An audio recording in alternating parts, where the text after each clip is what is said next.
जैसे आपने कोई प्रतिक्रिया करी, एकदम से आप किसी एक चीज़ में चले गए, ये सबके साथ होता है। साधना का मतलब ही तो यही होता है कि आप इससे ओवरकम कैसे करते हो, उससे बाहर कैसे आते हो, यही तो साधना है। अगर आपने एकदम से किया और आप फ्री हो गए तो कोई नहीं भैया, फिर अभी पता चला ये जरूरी है, ये टेस्टिंग ये सब आना जरूरी है। और इन सब चीज़ों से आपको सफलतापूर्वक गुजरना भी, आप ये ना सोचें कि एकदम ना गुजरना पड़ेगा। हो सकता है साल 2 साल, जैसे अभी हमें आए हुए कितना समय हुआ, 1-1.5 साल 2 साल इस तत्व में, धीरे धीरे ये तत्व हमारे अंदर काम करेगा, करते करते करते करते एक सोच हमारी एक जगह पर स्थिर होना शुरू होगा। तो थोड़ा समय देना अपना। मैंने भी अपने आप को 6-7 साल का एक लंबा समय दिया कि हाँ होगा होगा होगा होगा, तो परेशान नहीं हुए। और जैसे आप लोग तो निकल जाते हो कहीं भी ध्यान के लिए, बैठ गए थे, हमारे साथ तो ऐसा रहा ही नहीं था। या तो व्यक्तिगत बैठेंगे 4 लोग एक किसी के घर पे बैठे, कहीं इधर उधर जाने का तो कुछ सवाल ही नहीं है, जहाँ था वहीं पर प्राप्त हुआ।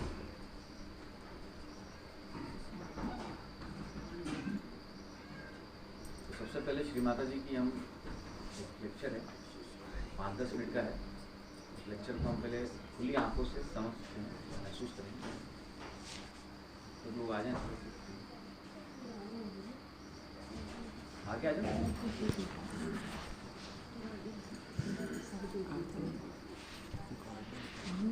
सब देखना चाहिए, जिसे कह रही है थोड़ी आगे। बाकी जब हम उस दायरे में फिर जाएँ तो फिर एकदम से ऐसे ही तो सब लोग बैठा करते थे, गुरु आसपास और अपने सब शिष्यों के साथ में, या साधक लोग, और उस पर चर्चाएँ होती थी, उस पर जैसे बोलते हैं ना कि शास्त्रार्थ होते थे, बातचीत होती थी, सत्य का पता लगाया जाता था। ऐसे ही तो होता था। कोई बोलता था आत्मा क्या है, तो एक व्यक्ति बोलता था आत्मा मतलब ये वो ये नहीं, दूसरा होता था नहीं ये भी नहीं है, आत्मा तो ये है। ऐसे करके फिर अल्टीमेट तक लोग बात करते थे।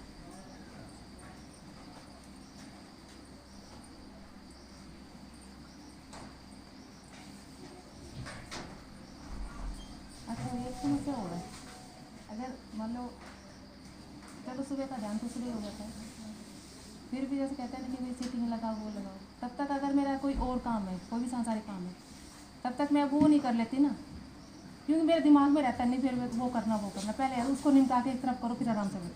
सबसे पहले वो करो, हाँ, ताकि मन शांत हो जाए। मेरे को रहता है पहला जो काम है उसको करो और फिर बैठो। आपको ऐसा लगता है कि आपका ही समस्या है ये सब, तो मेरा भी समस्या ऐसा ही। लेकिन मैं आपको बता, काम कभी नहीं खत्म होता। साधना में बैठो और काम कभी खत्म, मैंने देखा है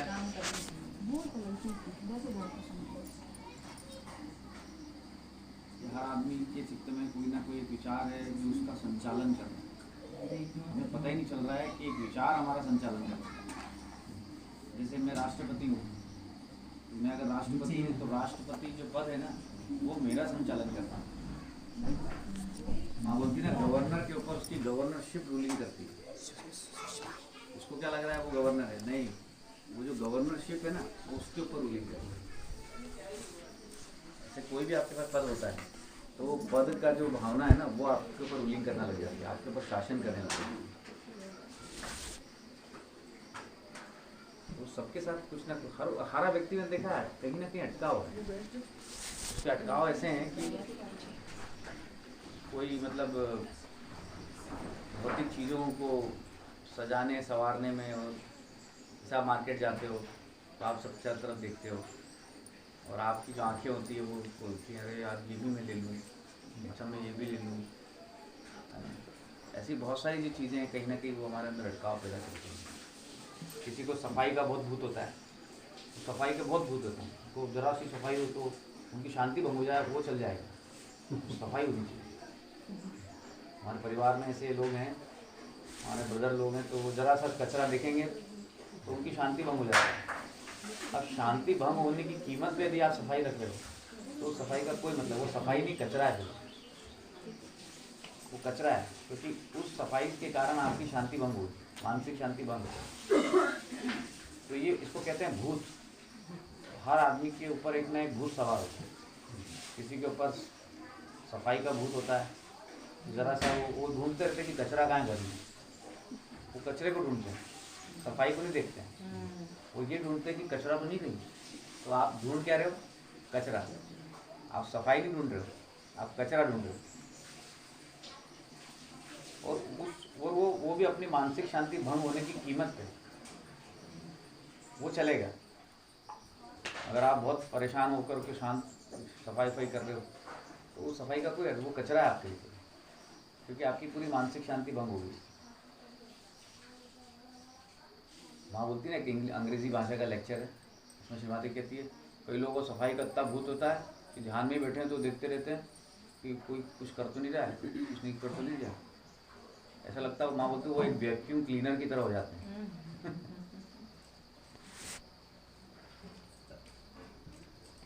अब देखो वाइब्रेशंस,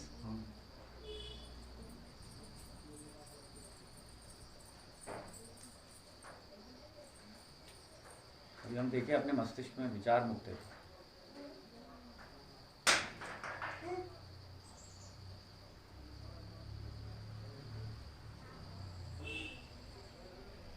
हम लोग बड़ी अच्छी योजना के तहत यहाँ आए। परमात्मा कुछ हमें सिखाना चाहता है। जब परमात्मा ऐसे माहौल में हमें भेजता है ना, तो यहाँ सीखने के लिए बहुत सारे हमारे पास विकल्प होते हैं। कई लोग घूमने फिरने के हिसाब से आते हैं, खाते पीते हैं, एंजॉय करते चले जाते हैं।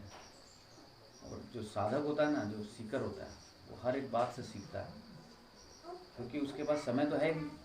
इतना पैसा लगा के, इतना खर्चा करके, टाइम लगा के और सब हम आए और कुछ सीख के नहीं गए, कुछ जान के नहीं गए। बस ये रह गया कि मैंने फ़ोटो खिंचा लिया कि मैं वहाँ होके आ गया, और आप सोशल मीडिया पे डाल दो कि आई एम एंजॉइंग। घर आके भले सारा भंग हो गई हो शांति।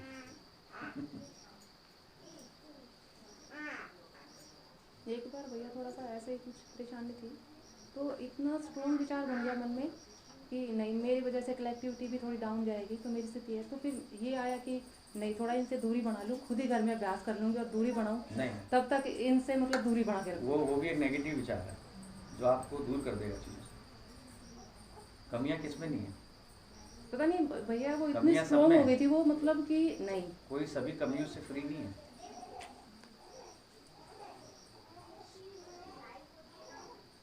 लेकिन उसकी अपनी गिल्ट होने की कीमत पे मत करिए। माँ बोलती है अंतर्दर्शन ऐसा मत करिए जिससे आपके अंदर गिल्टी फीलिंग है। अंतर्दर्शन भी ठीक नहीं है। देखो वाइब्रेशन, आप वाइब्रेशन फील करो, कार्य करें।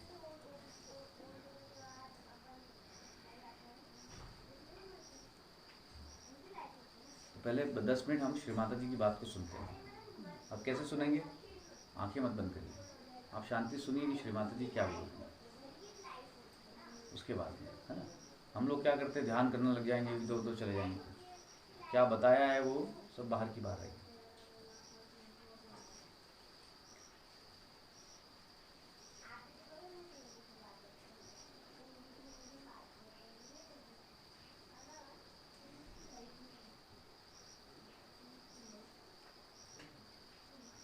पाँच मिनट का है, शांति सुनिए। शांति के बारे में श्री माता जी बताती हैं। The peace has to be within. ये अंग्रेजी भाषा का मैं हिंदी में लगाता हूँ।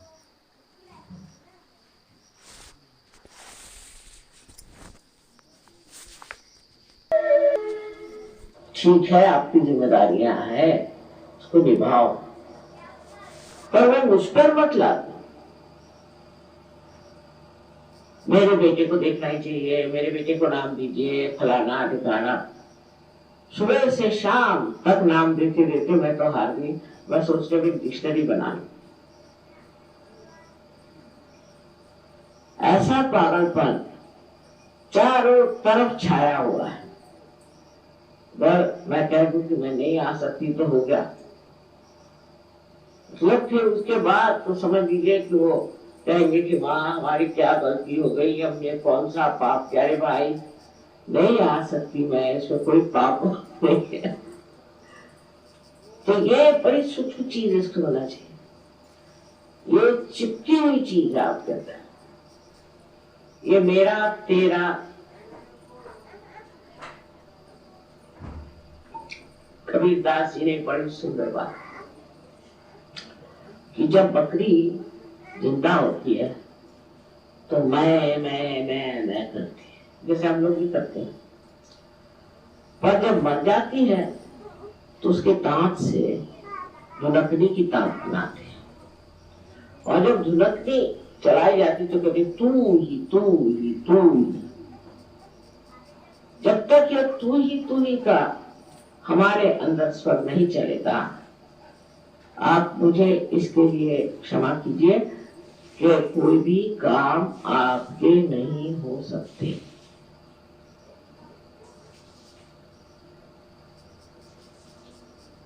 अगर आप करके सब दिखा सकते हैं तो कर लीजिए, पर अगर आप उस पर छोड़ने की क्षमता रखें और कहें तू ही तू ही तू ही, तो वो तो करके दिखाई देगा। और जिसने इसका अनुभव किया वो तो तू ही भी नहीं कहता है, वो जानता है कि वो है। ऐसे काम बनते हैं कि मुझे एक साहब बता रहे थे कि रोज कम से कम 20-25 मिराकल्स घटित होते हैं हमारे साथ। तो अब सोचने की बात क्या है, जब आप परमात्मा के साम्राज्य में आप हैं, पूरी तरह से आपको ये विश्वास कर लेना चाहिए कि एक आप बहुत महत्वपूर्ण नागरिक हैं उस साम्राज्य के जहां पर सारे देवदूत आपके शरण में हैं। जो कुछ भी कमी हो उसे वो पूरी कर देते, लेकिन उसका देखना भी आना चाहिए, उसकी दृष्टि भी होनी चाहिए। अगर आपके ऊपर हजारों ऐसे नजारे उतारे जाएं और आप देख ही नहीं सकते तो फायदा क्या, अंधों को दिखाने से फायदा क्या। इस प्रकार के आप सबको अनुभव आए, लेकिन सबसे बड़ा अनुभव यथार्थ माने वास्तविकता। यह अनुभव जितना सूक्ष्म है उतना ही वो विस्तार पूर्वक। यथार्थ में जब आप देखते हैं तो आपको दिखाई देगा कि आप कोई छोटे नहीं, और आप बिल्कुल छोटे भी हैं और तो भी आप सारे आकाश में समाये। जैसे कि एक बूंद समुद्र में मिल जाए तो वो क्या देखती है कि वो समुद्र हो गया। अब समुद्र जहां जाए, जहां ले जाए, जो करे उसके साथ वो घूमती रहती, भटकती रहती, नाचती रहती। उसको अपना अस्तित्व ही जब नहीं रह गया तो वो झगड़ा किससे करे और क्यों करे। जो हमारी जिंदगी थी उससे हम बहुत बेहतर हो गए, ये तो बात माननी पड़ेगी, इसमें तो कोई शक नहीं। लेकिन अभी थोड़ा सा रास्ता और तय करना। पहले तो अपने ममत्व को देखो। इस ममत्व के कारण अनेक प्रश्न खड़े हो जाते हैं।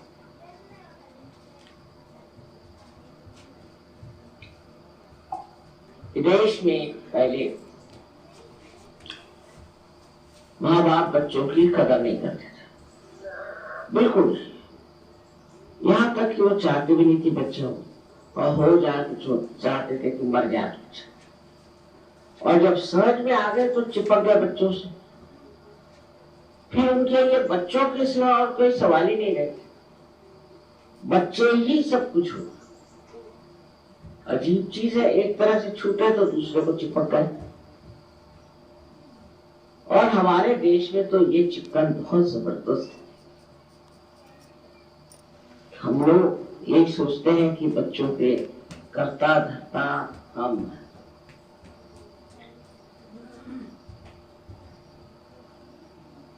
इसको समझ लेना चाहिए कि संसार को चलाने वाले परमात्मा और उनकी परम शक्ति,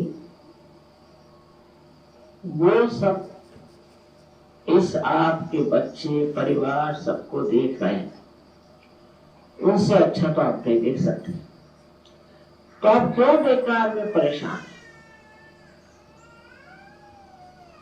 बार बार आप पूछेंगे भाई बच्चा कैसे है, बच्चे की हालत कैसी है। फिर बच्चे से कोई बचा रहा तो फिर बीवी, फिर पति, फिर अम्मा, ये ऐसे ऐसे रिश्तेदारी है। उसका निवाह करना दूसरी बात है, पर उसमें बह जाना दूसरी बात है। इस ममत्व को तोड़े बगैर आप सहज की मर्यादाओं से बाहर नहीं। सहज की जो मर्यादाएं हैं वो इस तरह से बंधी हुई है। इससे ऊपर उठने के लिए आपको बहुत सी बातों की तरफ ध्यान देना चाहिए। छोटी छोटी बातों को मनुष्य चिपक जाता है। अब मैं नहीं कहूंगी कि आप अस्वाद में उतरे, क्योंकि ऐसे कहने पे तो उत्तर भारतीय लोग तो बिल्कुल परेशान हो जाए, मां कहती है स्वाद करो। ना ना, वो तो मैं नहीं कहूं। लेकिन स्वाद के पीछे भागने की कोई जरूरत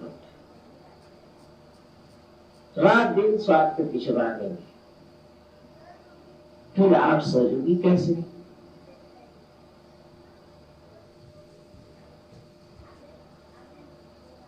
कोई भी बात करने से आपको आत्मानंद की अनुभूति होनी चाहिए। सो कैसे? हर एक चीज की ओर आप ऐसे देखें जैसे कोई एक नाटक देख रहे हैं। ये सारा नाटक, और ये नाटक चल रहा है, देख रहे हैं आप। कभी मजाकिया बातें हो रही है, कभी कुछ और बातें हो रही है। आपका कुछ लेना देना इससे नहीं। आप देखते हुए हंस रहे हैं, देखते हुए रो रहे हैं, बस।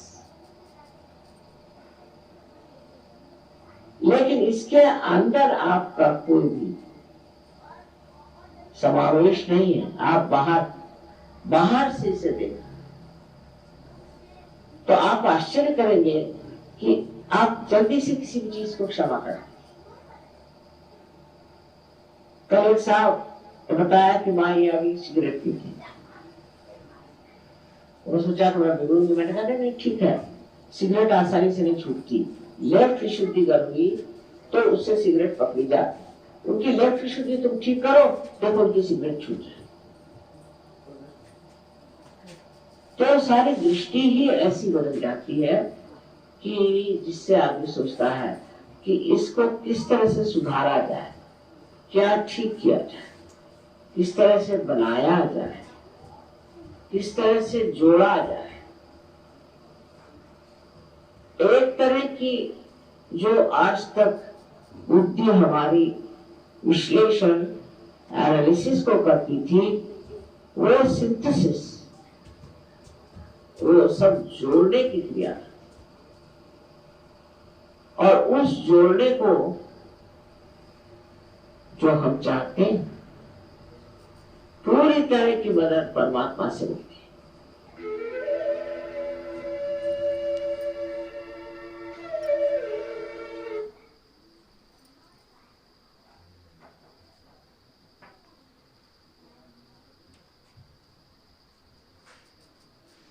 आंखें खुली रखिए आप, नहीं तो फिर आप लेफ्ट राइट में चले जाएंगे। देखिए कितने सुंदर वाइब्रेशंस हैं, तो रिसीव करिए। और रिसीव करने के लिए कुछ करना नहीं, अपने आप को खोल के रखना है, खुला रखिए।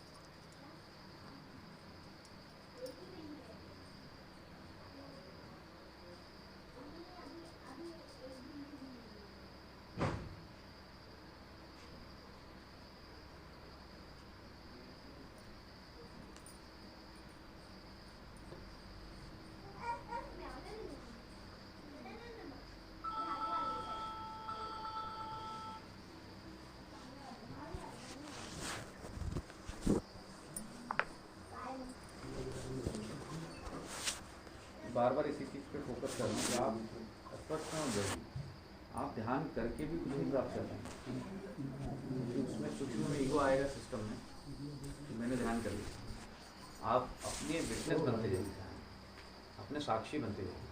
वो जो साक्षी है वो कोई प्रतिक्रिया नहीं दे रहा, सिर्फ आप अपने आप की तरफ देख रहे हैं और आप प्रतिक्रिया विहीन है। और ये लंबे पीरियड तक जब होगा ना, क्योंकि आत्मा का स्वरूप है, आत्मा का एक लक्षण है, प्रॉपर्टी है, तो जब ये बार बार होने लग जाएगा ना तो आत्मा का जो प्रकाश है वो आना शुरू हो जाता है। तो आत्मा का प्रकाश कैसे आता है? आत्मा की जितनी भी प्रॉपर्टीज़ हैं वो फॉलो होने लग जाती है, उसको कहते हैं आत्मा का प्रकाश। अब देखिए बहुत सूक्ष्म बात बता रहा हूँ मैं आपको, सुनाई दे रहा ना सबको? लोग बैठे हैं, ध्यान से समझिएगा इस बात को। जैसे अभी हम बैठे हैं तो हम जैसे श्री माता जी के सामने बैठते हैं तो हम क्या करते हैं, अपना एक अस्तित्व लेके बैठते हैं, ठीक है ना। बहुत सूक्ष्म बात है जिसकी बात मैं आपको कह रहा हूँ कि मतलब ये जो व्यक्ति है ये माता जी का ध्यान करता है।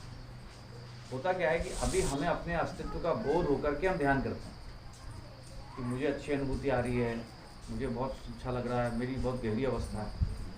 ये जो अस्तित्व है यही द्वैत है। और आप सोचिए कि लोग इसको ध्यान समझ रहे हैं।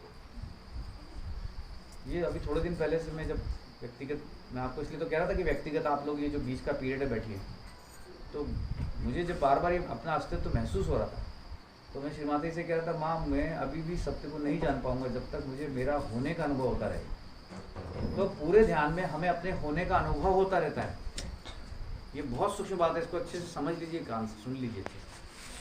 आपके होने का जब तक आपको अनुभव होता रहेगा तब तक वो द्वैत अवस्था चलती रहेगी। वो जो द्वैत अवस्था है वो अभी भी ज्ञान की अवस्था नहीं है। समझ में आया ना सबको? जैसे अभी आप बैठिए, अपन प्रैक्टिकल समझते चीज़ों, इस पॉइंट्स पर थोड़ा सा अभ्यास हम लोग कर सकते हैं। अभ्यास का मतलब सिर्फ इतना करना है कि जो मैं कर पा रहा था कि जैसे ही मैं बैठ रहा था तो मैं हमेशा अपनी और अपने अस्तित्व को पहचान रहा था। तो मैं ये मान रहा था कि श्री माता जी मुझे अभी भी अपने होने का आभास हो रहा है कि मैं कुछ कर रहा हूँ।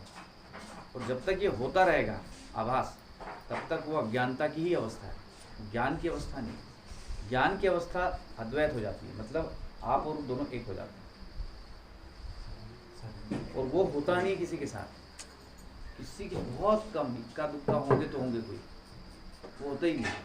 क्योंकि कोई जो बता रहा है वो बताने में बह जाता है, कोई जो समझा रहा है वो समझाने में बह जाता है, और कोई जो ध्यान करवा रहा है वो ध्यान करवाने में बह जाता है। अस्तित्व तो वहाँ भी मौजूद ही रहता है। कोई यदि पूजा कर रहा है तो पूजा करने वाला मौजूद रहता है, कोई ध्यान कर रहा है तो वो करवाने वाला मौजूद रहता है, करने वाला मौजूद रहता है। ये बहुत सूक्ष्म बात है और ये एक साधना की बात है। और योगी जन लोग क्या करते थे, इसी अस्तित्व को डिसॉल्व करने के लिए प्रयासरत रहते थे। तो अपने होने का जो बार बार ध्यान में हम सबको होता है, सबको होता है। कोई ये नहीं कह सकता नहीं मेरे को तो ऐसा लगता है मैं तो महाकृष्ण हूँ। वो भावुकता की अवस्था है, लेफ्ट साइड है। जब अपने होने का अस्तित्व धीरे धीरे खत्म होता जाता है, ये खुद आभास होगा, केवल उन्हीं की शक्ति कार्य कर रही है। उसके लिए हमने अभी बीच में बस में आ रहे थे तो मैंने ये बताया था आपको कि परमात्मा का स्वरूप हमारे अंदर दो तरीके से कार्य करता है। एक उनका विशुद्ध स्वरूप काम करता है और एक उनका मायावी स्वरूप काम करता है। तो जितना जनसमूह है बहुत बड़ा, इनके अंदर परमात्मा का माया स्वरूप काम करता है। और जो योगी जन होते हैं, जो लोग सत्य को ढूंढते हैं, उनके अंदर धीरे धीरे उनका विशुद्ध स्वरूप मैनिफेस्ट होना शुरू हो जाता है, रिफ्लेक्ट होना शुरू हो जाता है, उनके अंदर परिलक्षित होना शुरू हो जाता है। तो आपसे कोई यदि मिलेगा, आपसे बात करेगा, तो सामने वाला व्यक्ति धीरे धीरे सत्य की तरफ उसकी खोज बनती जाएगी। मतलब परमात्मा का आपके अंदर एक विशुद्ध स्वरूप रिफ्लेक्ट हो रहा है, तभी वो चीज़ माया के रूप में नहीं जा रही, ट्रांसफ़र नहीं हो रही। नहीं तो वो माया के रूप में ट्रांसफ़र होना शुरू हो जाता है। तो ये जो मैं आपको कह रहा हूँ, देखो आप महसूस करो, हम प्रैक्टिकली फील करते हैं। अभी जैसे आप अपनी तरफ देखिए, सभी लोग, हम लोग थोड़े से लोग हैं तो हम इसको ठीक से महसूस कर पाएंगे।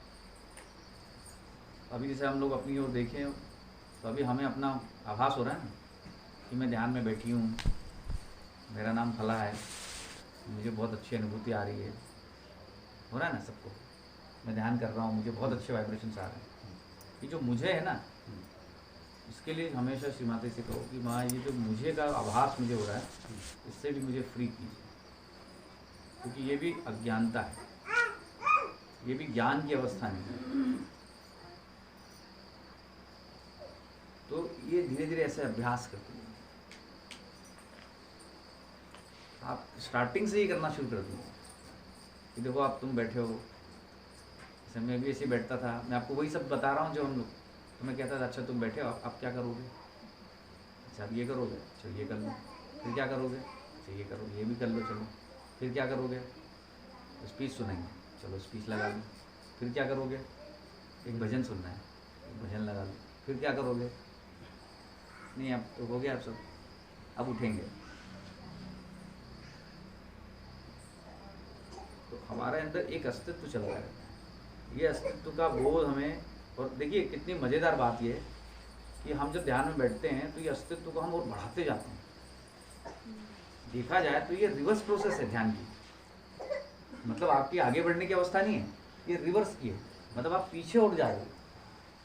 एक होता है आप आगे बढ़ रहे हो दो कदम, लेकिन आपका अस्तित्व बढ़ते बढ़ते बढ़ते बढ़ते आप और बैक साइड में जा रहे हो, नुकसान की होती है। तो ये अस्तित्व का बोध जो है वो धीरे धीरे जैसे से कम होता जाता है ध्यान में, कि उन्हीं को कार्य करना है मेरे सिस्टम में, उन्हीं के स्वरूप। देखो वाइब्रेशंस कितने तीव्र चेतन में,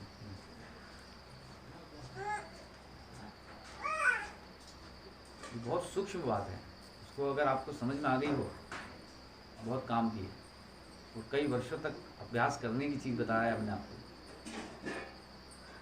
उसको यहाँ पल्लू में बांध लीजिए अच्छे से, टाइट बिठा बांध जैसे करना है कि ये जब तक आभास होगा ना, ये मैं कर रहा हूँ, ज्ञान की अवस्था नहीं, ज्ञान अभी भी बैठा है। और जिस दिन मुझे ये बात समझ में आई ना, मेरे को इतनी खुशी हुई तो आज मेरे को माँ ने क्या सिखाया है, ये तो सीखने की चीज़ है। देखो कुंडलिनी शस्त्रार्थ वाइब्रेशन, बस आप रिलैक्स रहिए, कुछ मत करिए, चैतन्य को गाइड मत करिए, इसको इंस्ट्रक्ट मत करिए, हम चैतन्य को इंस्ट्रक्शन देते हैं, तो सेल्फ इंस्ट्रक्शन में चलता है।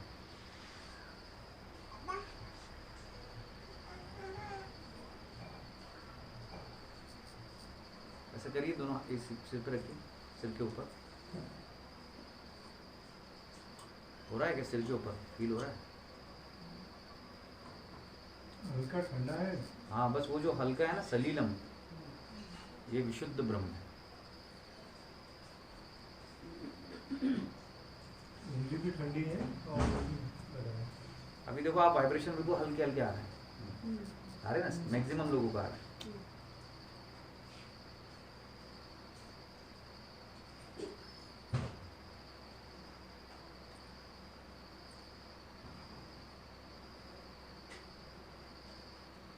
फिर एक तत्व वापस से काम करेगा, देखो मेरे को आ रहा है, मैं फिर वो अज्ञानता की स्थिति में फिर बढ़ती। ये जो है ना, यही साधना का, यहीं पकड़ लेना है इस पॉइंट को। ये लंबा खिंच गया ना तो फिर रिवर्स डायरेक्शन है। और उस अवस्था में मैंने एक देखा है कि आप निर्भय अवस्था को प्राप्त हो जाते हो। आप कहाँ भी हो, देवी का आपका अंदर स्वरूप काम करेगा, कहीं भी हो, चाहे उनकी तरफ आपकी पीठ हो, चाहे किसी की तरफ पीठ हो, या कहीं हो, इन्हीं का स्वरूप काम, क्योंकि वही आपके अंदर परिलक्षित हो रही है, अभिव्यक्त हो रही है। तो परमात्मा चाहते हैं कि वो मनुष्य में अभिव्यक्त हो, मैनिफेस्ट हो, उसके लिए वो सिस्टम ढूंढते हैं। लेकिन अगर कोई सिस्टम अपने आप को विशेष मान लेता है तो वो अभिव्यक्त नहीं हो पाता। उनकी अभिव्यक्ति तब होती है जब वो सिस्टम अपना अस्तित्व खो देता है।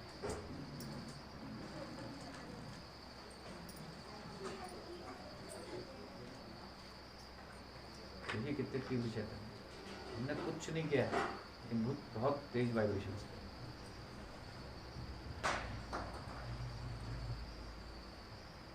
जो लोग यहाँ आते होंगे ना, वो भी इसको महसूस नहीं करते।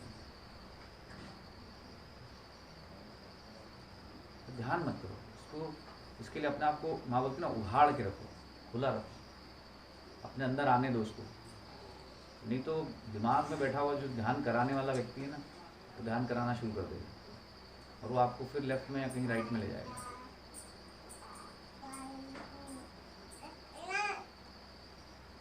परमात्मा को अपने अंदर अभिव्यक्त होने दो। Let the Brahma Chaitanya manifest. और जब वो अभिव्यक्त हो रहे हैं तो उसको देखो, उसका आनंद उठाओ कि देखो वो अभिव्यक्त हो रहे हैं।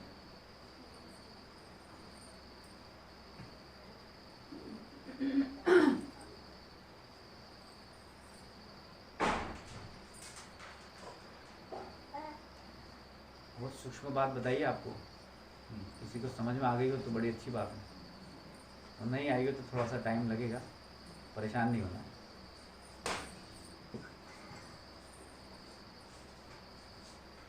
किसी को मैसेज भेजेंगे कि परमात्मा हमें धारण करे। परमात्मा आपको धारण कर लेता है, वो आप पर धरा जाता है।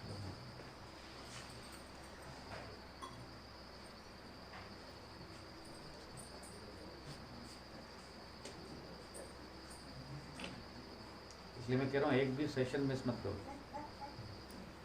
कैजुअल मत रहो यहाँ पर आने। कब क्या हो जाएगा पता नहीं चलेगा, छूट जाएगा फिर वापस रिपीट नहीं होगा। हाँ बोलो भैया, जैसे अभी जो आपने बात बोली अद्वैत की, ये पहली बार मैंने महसूस किया था गणपति पूजन में कि वो कि मैं कुछ नहीं हूँ, मैं एक निमित्त मात्र हूँ, और वो जो डिजॉल्व हो जाना उस परम चैतन्य में कि कुछ फील नहीं होना और केवल बस इसी में रहना, ये उसकी अनुभूति है। देखो वो अनुभूति मैं क्या कहना चाह रही हूँ भैया कि वो जैसे घंटों तक रही। वो फर्स्ट टाइम जब मुझे फील हुआ, फिर उसके बाद नहीं हुआ, फिर उसके बाद जब से ऑनलाइन सेशन शुरू हुआ ये मुझे बार बार फील हुआ। जब आप गुरु पूजा की प्रिपरेशन कराते थे या जब कृष्ण पूजा की प्रिपरेशन कराते थे, कोई भी बड़ी पूजा से पहले शिव पूजा की प्रिपरेशन, हमेशा वो अद्वैत की फीलिंग आती रही। लेकिन मेरा प्रश्न ये है कि लेकिन जब मैं सिंगुलरली या पर्सनल ध्यान जब करती हूँ वो स्टेट कभी नहीं आई, तो ना उससे ना भैया सेल्फ कॉन्फिडेंस कहीं कम हो जाती है। अरे ये तो आता ही नहीं है, मैं आपको उसी का कारण, आप देखो उसमें बहुत अच्छा प्रश्न भी आपका, इसमें एक सूक्ष्म जवाब छुपा हुआ है। जो आप कर रहे थे ना वो उसकी अनुभव है, और अभी हम जो बात कर रहे हैं वो ज्ञान है। ज्ञान करना और अनुभव करना दो अलग पक्ष हैं। जैसे अभी आप जब इसका अनुभव करते हो बैठ के कि ये मैं हुई नहीं, और एक होता है वाइब्रेशन का फोर्स आता है और आप एकदम से अपने अस्तित्व को खो देते हैं, ठीक है, वो टेम्परेरी बात है, क्योंकि वो जैसे अनुभूति चली जाएगी आप वापस अपने। और यहाँ पर अभी हमने क्या किया, तो महत्वपूर्ण बात रही कि आपने सबसे पहले अपने उस अस्तित्व को नकार दिया, और नकारते नकारते उसके अस्तित्व को, क्योंकि उसका ज्ञान किया आपने, कह रहे मुझे तो अभी भी अपने होने का अनुभव हो रहा है। श्री माता जी इस पर अभ्यास होता है, रोज रोज को नकारने का। वास्तव में हम क्या चाह रहे हैं कि बहुत जल्दी से चीज़ों को, जैसे एक बहुत बड़े पेंटर थे ना पाब्लो पिकासो, तो एक वो लेडी के पास गए और लेडी ने बोला कि मुझे थोड़ा सा कुछ बना के दे दो, तो वो ऐसे ही गए और इन्होंने हाथ से ऐसे ही बना दिया कुछ, वो बना दिया। तो बोले कि अरे आपने तो बिल्कुल सम, बोले आप जाओ मार्केट में बेचो, उसकी क्या वैल्यू है। तो वो जाती तो पता चलता वो करोड़ों की वैल्यू होगी उसकी। तो बोलते हैं कि अरे आप मुझे भी सिखा दो ऐसा। बोले वो जरा सा बनाने के लिए मुझे कई वर्ष लगे, तब जाके उसकी वैल्यू करोड़ों रुपए में। तुम जो बनाओगी और मैंने जो बनाया उसमें अंतर है। तो साधना में भी वही चीज़ होती है। साधना भी क्या होती है, करते करते करते आप जब, अभी माँ ने क्या कहा इसमें कि तू ही तू, ठीक है, फिर तू ही तू कहना भी बंद हो जाता है, क्योंकि वो तो है ही। वैसे ही जैसे शंकराचार्य ने भी यही बात बोली कि मैं आप, पहले तो कहा मैं आत्मा हूँ, शिवोहम शिवोहम, ठीक है, फिर अपनी इस एक किताब है मैं पढ़ देता हूँ तो अपने को समझ में आएगी, और उसको महसूस करिए। देखिए बहुत बढ़िया वाइब्रेशंस आएंगे। आप चाहो तो दीदी आगे आ जाओ, अगर आगे बैठ सकते हो।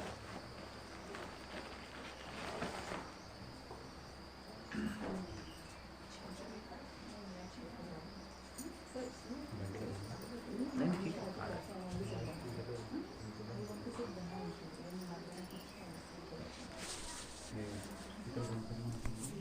हाँ, आंखें खुली रखिए और आराम से इसकी प्रचीति करते रहिए। आत्मा स्वयं प्रकाश है, वो बुद्धि जड़ पदार्थ। अब जैसे सुनते जा रहे हैं ना, जैसे बुद्धि बोला तो बुद्धि की ओर दृष्टि करी, आत्मा कहा गया तो आत्मा की तरफ दृष्टि करी। जब उस पर आत्म चेतना का प्रकाश पड़ता है तभी उससे ज्ञान होता है।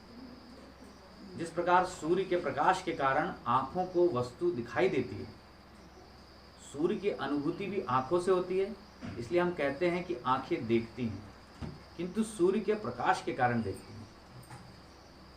इसलिए सूर्य का ज्ञान आंखों से होता है, सूर्य स्वयं नहीं देख सकता।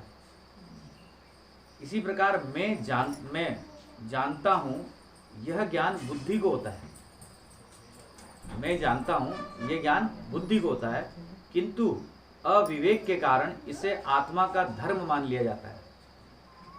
आत्मा का सच्चित अंश जब बुद्धि की वृत्ति में पड़ता है तो मैं जानता हूं का ज्ञान होता है।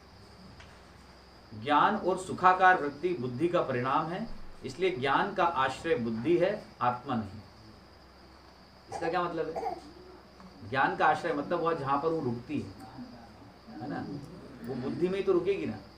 तो क्या लिखा है? ज्ञान का आश्रय मतलब हम ये जो ग्रहण कर रहे हैं थ्रू बुद्धि है, उसका आश्रय जिसे हम कहते हैं। आत्मा और बुद्धि की एकता के कारण भ्रम से इसे आत्मा का ज्ञान मान लिया गया है, जो अविवेक है। जानने का कार्य बुद्धि का है, बुद्धि में चेतनता नहीं है तथा आत्मा कोई कर्म नहीं करती, इसलिए दोनों का संपर्क ही ज्ञान व कर्म का कारण है। किंतु दोनों के संयोग से यह पता ही नहीं चलता कि कर्ता कौन है, मन बुद्धि है अथवा आत्मा। इसी को चिज्जड़ ग्रंथि कहते हैं, अर्थात चेतन व जड़ की गांठ। चेतन आत्मा का जब उसकी माया शक्ति जड़ से संयोग होता है तो सर्वप्रथम बुद्धि का विकास होता है, जिसे सांख्य में महत्व कहते हैं। इसके बाद बुद्धि को ही मैंपन का अनुभव होता है कि मैं जानता हूँ। आत्मा को स्वयं को अपना अनुभव नहीं होता। आत्मा ये नहीं कहती कि मैं जानता हूँ, लेकिन बुद्धि को कहते हैं। अब जैसे अभी हम अनुभूति कर रहे हैं, इसको इस तरह समझिए। मुझे लगता है थोड़ा कठिन, आपको समझ में नहीं आ रहा होगा। ये तो सीधी सिंपल सी बात है। जैसे बुद्धि है, बुद्धि से हम अभी क्या सोच रहे हैं? वही जो मैंने आपको स्टार्टिंग में कहा, मेरे को हो रहा है, मैं आनंद में हूँ, बुद्धि से, है ना। आत्मा नहीं कह रही ये बात, है ना। लेकिन जब ये मैं का तत्व हट जाता है तब केवल वो शुद्ध तत्व शेष रहता है। फिर आपसे उसके दृष्टा मात्र रह जाते हैं। फिर मैं बोलने की आपको आवश्यकता नहीं। जैसे माँ ने अभी कहा ना कि तू ही तू है, फिर बोलना नहीं पड़ेगा कि फिर तू ही तू है, तो है ही वाली बात होगी। जैसे आपको बोलना पड़ता है कि मेरा नाम ये है, मेरा नाम तो है ही। आप सबको जाके बताते हो कि मेरा नाम ये, मेरा नाम ये, मेरा नाम ये, क्योंकि आपको पता है। आप सो रहे हो और आपको जगाया किसी ने, आपका नाम क्या है, तो आप ऐसे ही करोगे, मेरा नाम रजनीश है, और सो जाओगे। आपने इसमें दिमाग नहीं लगाया, क्योंकि वो आपकी चेतना में है।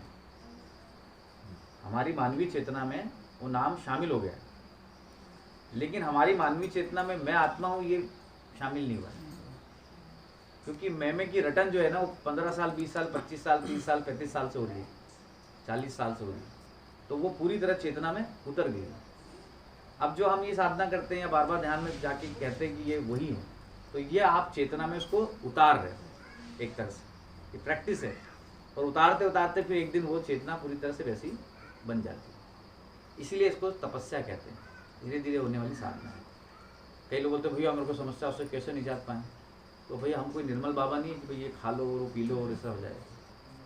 अगर आप सूखी सूखी साधना करना चाहते हो तो आपको धैर्य रखना पड़ेगा। एक दिन में कुछ भी नहीं होने वाला, और एक दिन में सब कुछ होने वाला है। एक दिन में कुछ नहीं होने वाला है और एक दिन सब कुछ होने वाला है, ये वाली बात है। तो इसमें आगे देखिए क्या आप कहते हैं वो। ये थोड़ा मुझे लगता है आपको नहीं समझ में आया होगा, हम बात करेंगे। नहीं, कोई परेशान मत होइए, छोड़ दो ये भी, बस इसको दिमाग से गुजर जाने दो। देखो क्या होता है ना, कभी कभी हम कोई चीज़ पढ़ते हैं तो हम क्या करते हैं, उसमें घुस जाते हैं, और उसको क्या मतलब, उसको और समझ ही नहीं आया, और उसको क्या मतलब है, छोड़ दो। मैं आपको हमेशा कहता हूँ ना, मेरी बात नहीं समझ में आई छोड़ दो, अटको मत कहीं भी। जितनी आ गई ना बहुत है, थोड़ा सा भी आया ना बहुत है।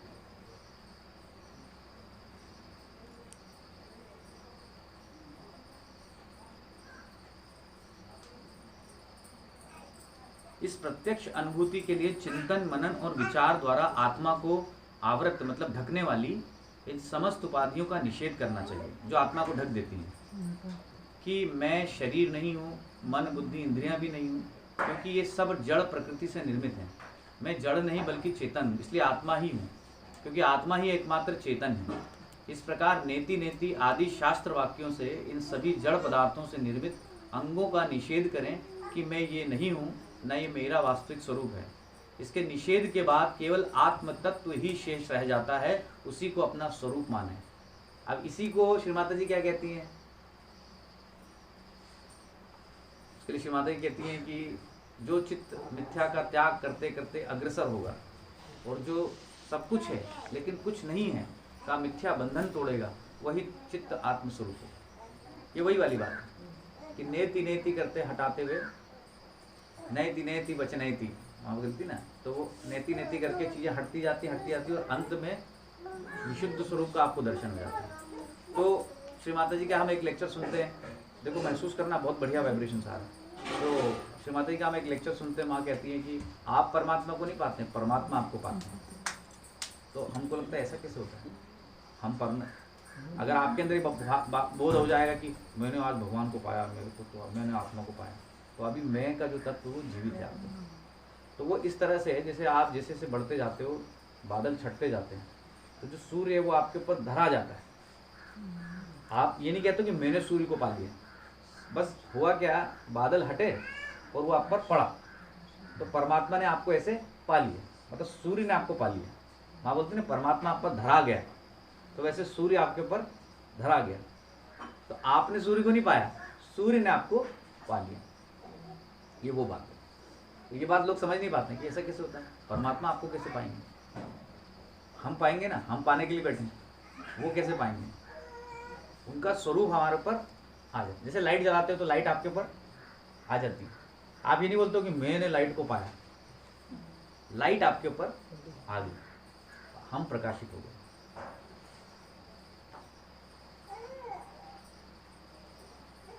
अब इसकी एक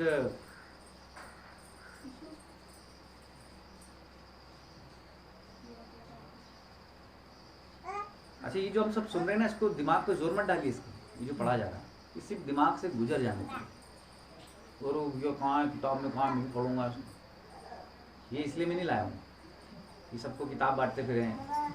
आप सिर्फ सुन, क्या होता है ना, जब आपके अंदर ये सब तत्व गुजरते जाएंगे ना, तो अपने आप ही सफाई अपने आप होती जाएगी। उसके लिए बहुत ज्ञान इकट्ठे करने की जरूरत नहीं। जिस प्रकार एक कीट भ्रमर के निरंतर साथ रहकर उसी का ध्यान करते करते स्वयं भ्रमर ही हो जाता है, उसी प्रकार निरंतर मैं ब्रह्म हूँ, इस प्रकार निरंतर ध्यानाभ्यास से मनुष्य अपने मिथ्या जीव भाव का त्याग करके स्वयं ब्रह्म रूप ही हो जाता है। क्योंकि जीव भाव का जो से मिथ्या भ्रम अज्ञानवश हो गया था वो छूट जाता है।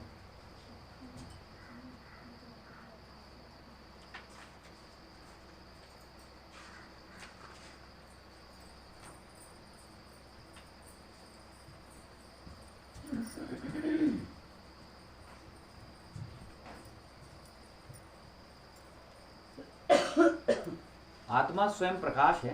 अपने हृदय की ओर देखते रहिए, बस खाली सिर्फ आत्मा की तरफ चित्त डालिए और वाइब्रेशंस फील करते रहिए। आत्मा स्वयं प्रकाश है, वो बुद्धि जड़ पदार्थ है। जब उस पर आत्म चेतना का प्रकाश पड़ता है तभी उसे ज्ञान होता है।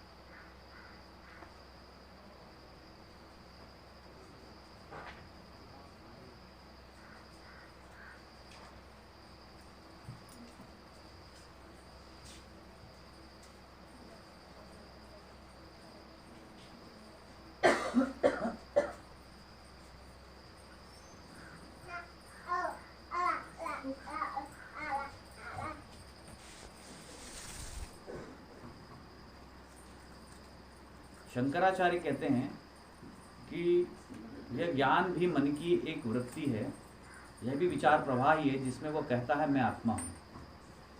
जिस प्रकार अपने को शरीर मन बुद्धि आदि मानना अहंकार के ही कारण है, उसी प्रकार मैं आत्मा हूँ यह मानना भी अहंकार ही है।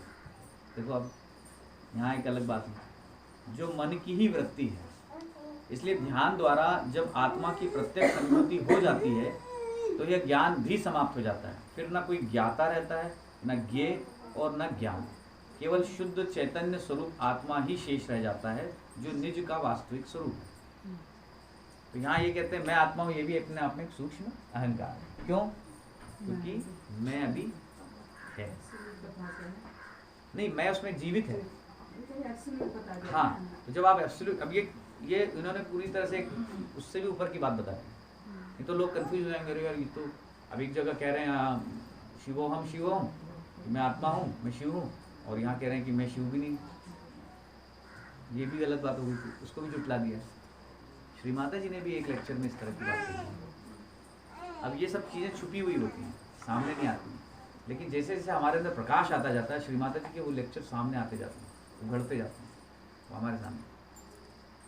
तो मनुष्य, श्री माता जी के लेक्चर क्या हैं? हर व्यक्ति की अपनी एक स्टेट को दर्शाते हैं। जैसे अगर आप मैनेजमेंट के आदमी हो तो आप लेक्चर में क्या ढूंढोगे? आप ये ढूंढोगे कि श्री माता जी ने कहा है कि बहुत प्रचार करना चाहिए, सेंटर पे जाना चाहिए, मंथली कलेक्शन देना चाहिए, वो ये चीज़ों को ज़्यादा ढूंढेगा, फिर वो ये चीज़ें सबको बताएगा, है ना। कोई दूसरा व्यक्ति होगा जो थोड़ा सांसारिक है, इच्छाओं से भरा है, तो वो ये देखेगा श्री माता जी ने किसका समाधान किस में बताया, अच्छा इस बीमारी को ऐसे ठीक करना चाहिए, अच्छा उसको वो ठीक करना चाहिए, तो उसकी पूरी लेक्चर में वहीं तक खोज रहेगी। योगी होता है तो वो उसमें वो चीज़ ढूंढेगा जो एब्सोल्यूट पार्ट होगा, जो श्री माता जी एब्सोल्यूट बता रही है उसमें, क्योंकि वो तो महामाया स्वरूप है। जब वो कहती हैं तो उससे भी महामाया झड़ती है, उसमें कुछ एब्सोल्यूट पार्ट होते हैं जो चुन लिए जाते हैं योगियों द्वारा, बाकी छोड़ दिए जाते हैं। तो आपकी जैसी अवस्था रहती है वैसे हम उसको देखो, वाइब्रेशंस फील करते रहो, बहुत बढ़िया वाइब्रेशंस है, उसको रिसीव करते रहिए। जैसे जैसे हमारी स्टेट होती है वैसे वैसे हमारा देखने का नज़रिया बदलता जाता है स्पीचेस। एक समय बाद आपको उसकी ज़रूरत नहीं पड़ती। माता कहती है कि मैं जो आपको बताना चाह रही हूँ वो मेरे ये प्रवचनों से भी ऊपर है। This is all about my speeches, भजन, ऐसा कहती हैं माता लास्ट में। पहले तो पूरी गहराई की बात कहती हैं, फिर उसी गहराई के लिए कहती हैं कि दिस इज़ ऑल, ये जो मैं बता रही हूँ गहराई की, ये सब मेरी स्पीच सबसे ऊपर है।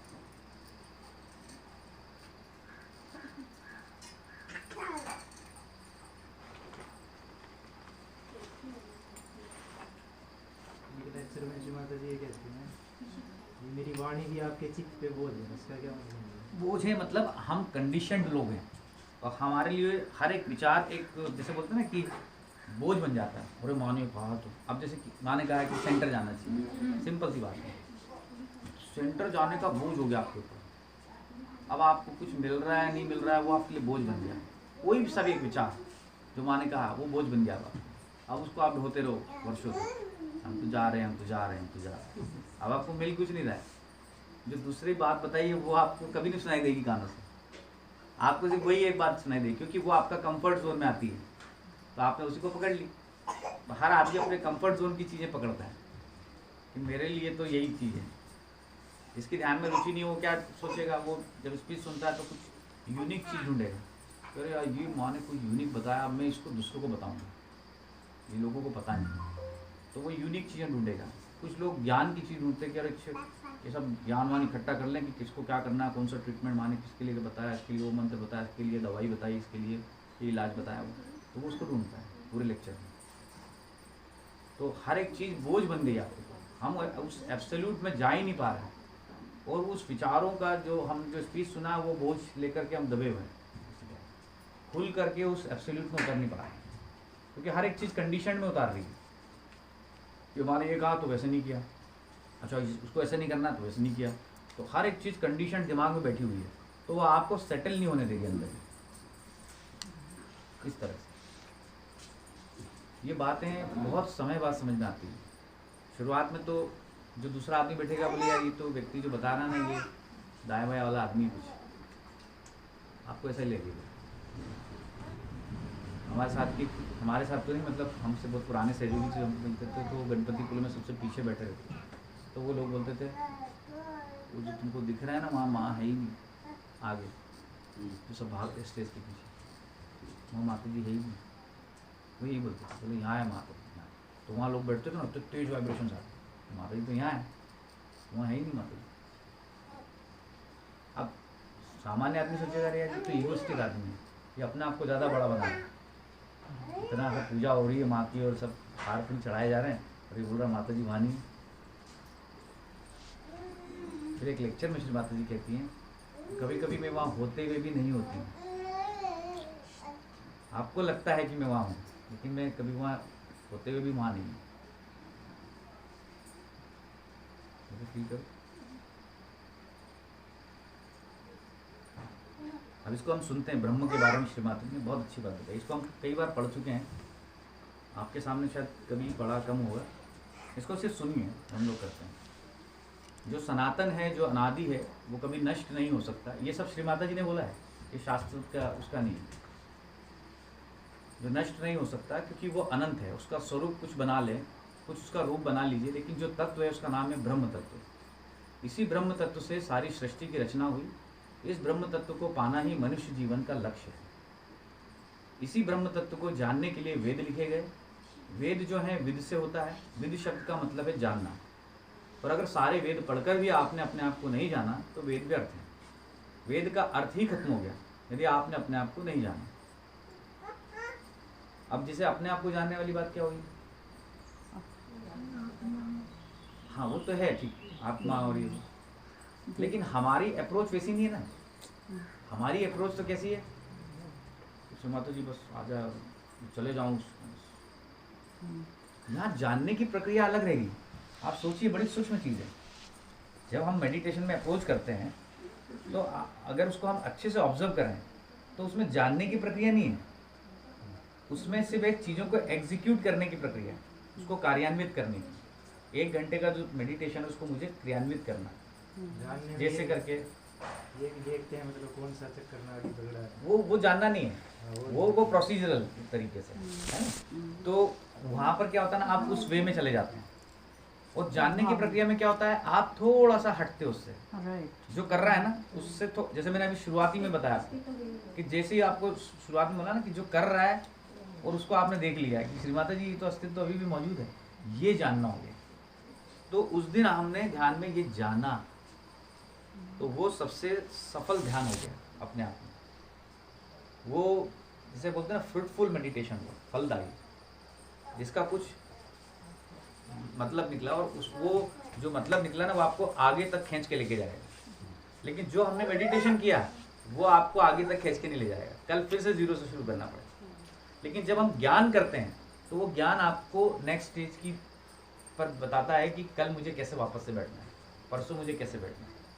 जैसे अभी हम लोग जो सुन रहे हैं तो ये क्या हो रहा है, दिमाग उसका ज्ञान कर रहा है, बोध कर रहा है। अब जब हम वहाँ जाएंगे अपनी जगह पे और अब व्यक्तिगत बैठेंगे, फिर ये ज्ञान उभर के आएगा और फिर वो आपको मेडिटेशन में सही दिशा में लेके जाएगा। तो इससे ज़्यादा फायदा है कि अगर मैं आपको करा दूँ 1 घंटा पूरा अच्छे से और स्पीच लगा दिया आधा घंटा और थोड़ा बहुत जैसे तैसे करके 1 घंटे का सेशन हो गया, चलो भैया आप घूमते खाना वाना खाते चलो अब अपना सो जाओ। या तो ये भी हो सकता है, और एक बोध की बात है। तो ये बहुत सूक्ष्म चीज़ है और ये आपको कोई बताएगा ही नहीं। सहयोग में कोई नहीं बताएगा। आप चले जाओ कहीं भी सेमिनारों में चले जाओ, कोई इसकी बात ही नहीं करेगा। मैंने तो खैर कम सेमिनार अटेंड किया, आप लोगों ने मुझसे ज़्यादा बहुत अटेंड किए, सब जगह गए, तो कोई बात ही नहीं करेगा। या तो जानते नहीं तो अपने ही देखो अगर आप जानोगे तो परमात्मा उसको स्प्रेड करवाएगा। लेकिन अगर आप नहीं जानोगे तो वो स्प्रेड भी नहीं होगा।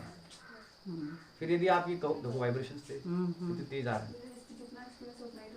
हाँ उसकी गलती नहीं है, तो बेचारा वो जानते ही नहीं।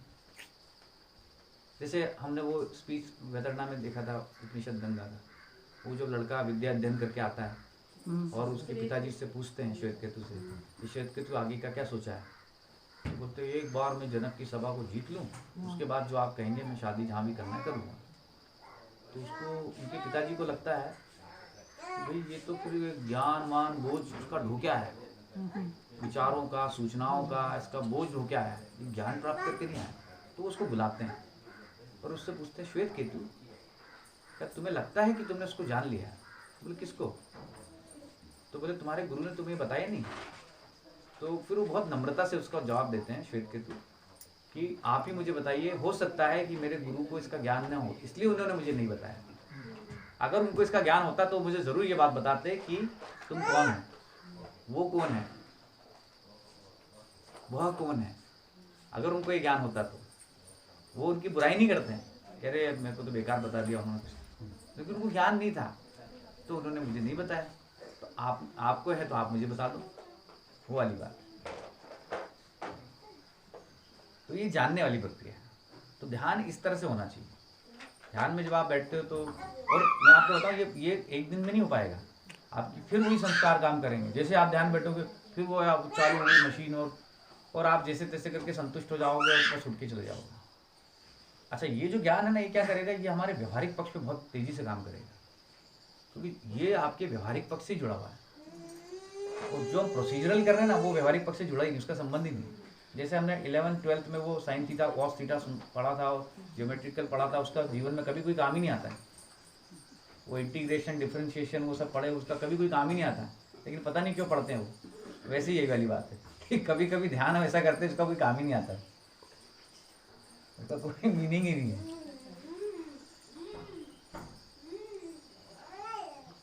इसी ब्रह्म तत्व को जानने के लिए वेद लिखे गए।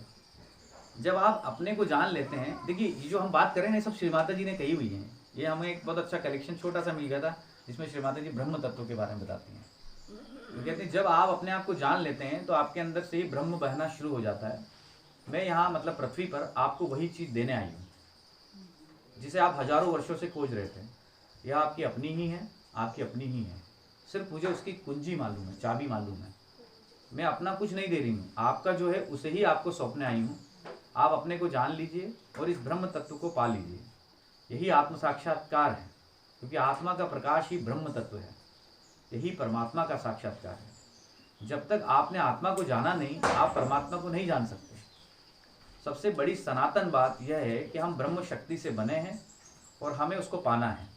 और अगर आपने उसे जाना नहीं तो आपने शक्ति को पाया नहीं। ब्रह्म को पाना है और उसके बाद यह सारी ब्रह्म विद्या को आपको पूरी तरह से जान लेना है।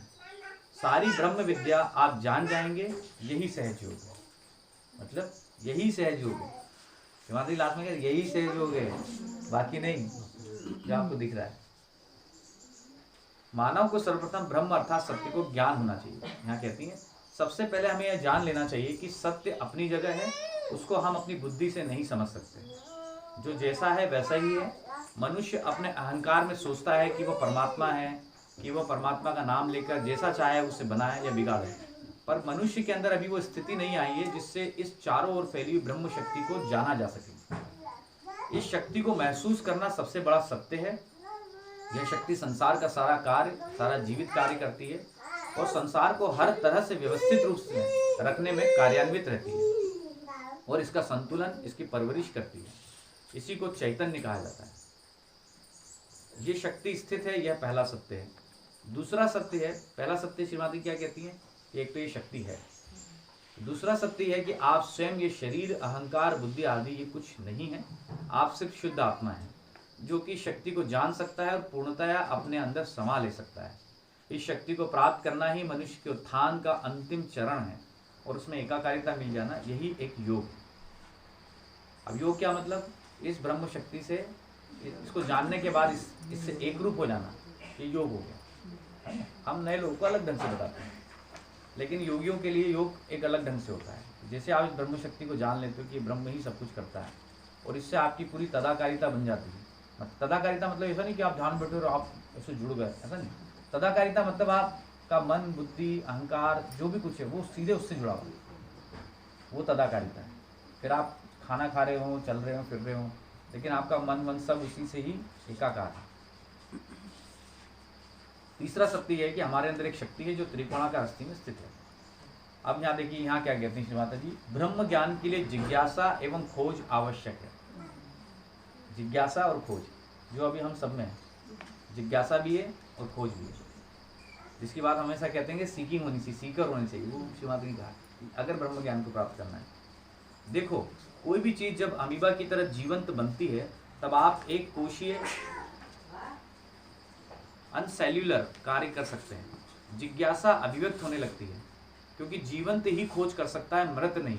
अतः जो लोग कहते हैं कि हम कुछ नहीं खोजते हैं वो मृत सम है, तथा जो कहते हैं हम खोज में लगे हुए हैं वो जीवित हैं, जिज्ञासु हैं। मनुष्यों में एक अन्य प्रकार की खोज शुरू हो जाती है, यह दूसरों पर प्रभुत्व जमाने की जिज्ञासा। इस प्रकार मानव का चित्त भोजन से धन पर आ गया और धन से सत्ता पर।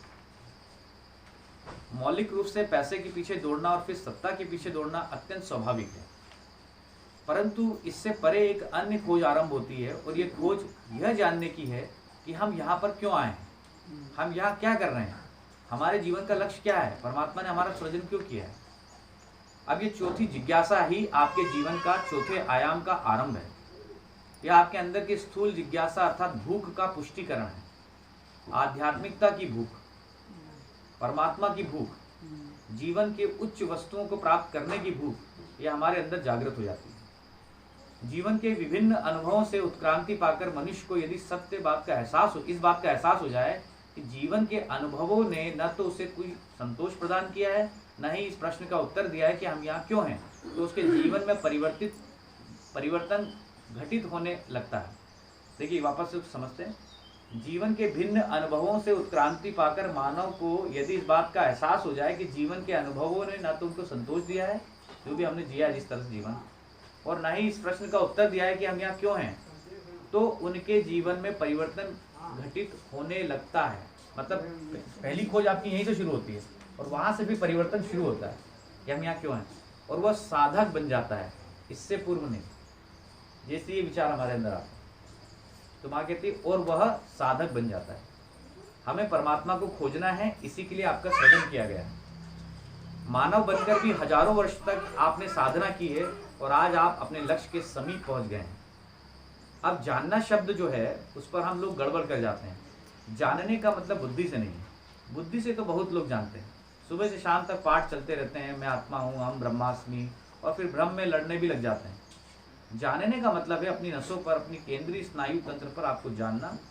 इसी को बोध कहते हैं, विद कहते हैं, जिससे वेद हुआ। इसी न शब्द से ज्ञान बना और उसी से वली हुए कश्यप हुए। तो यहाँ लास्ट में कहती ना श्री माता जी की, आपके स्नायु तंत्र पे जानना, आपकी नसों पर जानना, वही जो चेतना में बात आपके आ गई। अभी हमारे स्नायु तंत्र पे सांसारिक, भौतिक, जड़ सब चीजें हैं, उसकी चेतना है। तो अभी हम जो जान रहे हैं वो जान रहे हैं। जब ये चेतना आपके स्नायु तंत्र पे उतरती है, मैं आत्मा हूँ, इसकी चेतना, तो वो जानने की अवस्था हो जाती। मतलब फिर उसके लिए सोचना नहीं पड़ता है कि मैं आत्मा हूँ, या बोलने की ज़रूरत नहीं कि मैं तो आत्मा हो गया हूँ। कई लोग खुद ही डिक्लेयर करते हैं, सेल्फ डिक्लेरेशन देते हैं कि मेरी तो बहुत गहराई है, मुझे तो बहुत गहरी अवस्था आती है। ये जो मुझे है ना, ये सूक्ष्म में ये भी मौजूद है। और जो मैंने स्टार्टिंग में आपको कहा था, जो सबसे गहरी बात थी, कि जो आपके होने का जो अस्तित्व बार बार हो रहा है, दिखाई दे रहा है, यहीं से अज्ञानता है, ये स्टार्टिंग पॉइंट के। और यही अगर क्लियर हो गई तो वहीं प्राप्ति भी हो गई। आगे कहीं नहीं जाना है, तो आगे खूब ध्यान करना है।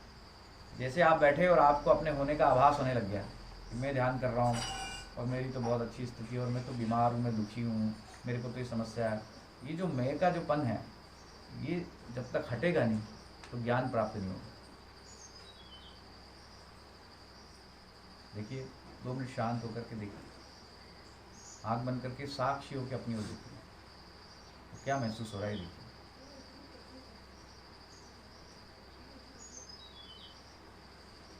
ध्यान मत करिए, फिर हम ज्ञान के पद से हट जाएंगे।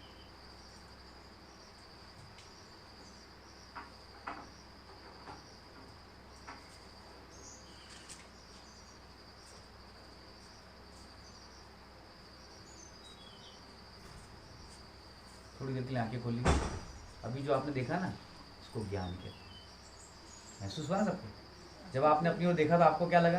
अरे आप तो ये हुई, ये जो विचार आया ये ज्ञान, और ये मेडिटेशन का पार्ट एंड पार्सल होना ही चाहिए। बाकी फिर आप प्रोसेस करें, लेफ्ट क्लियर करें, राइट क्लियर करें, वो मना नहीं है, लेकिन ये पार्ट एंड पार्सल होना चाहिए।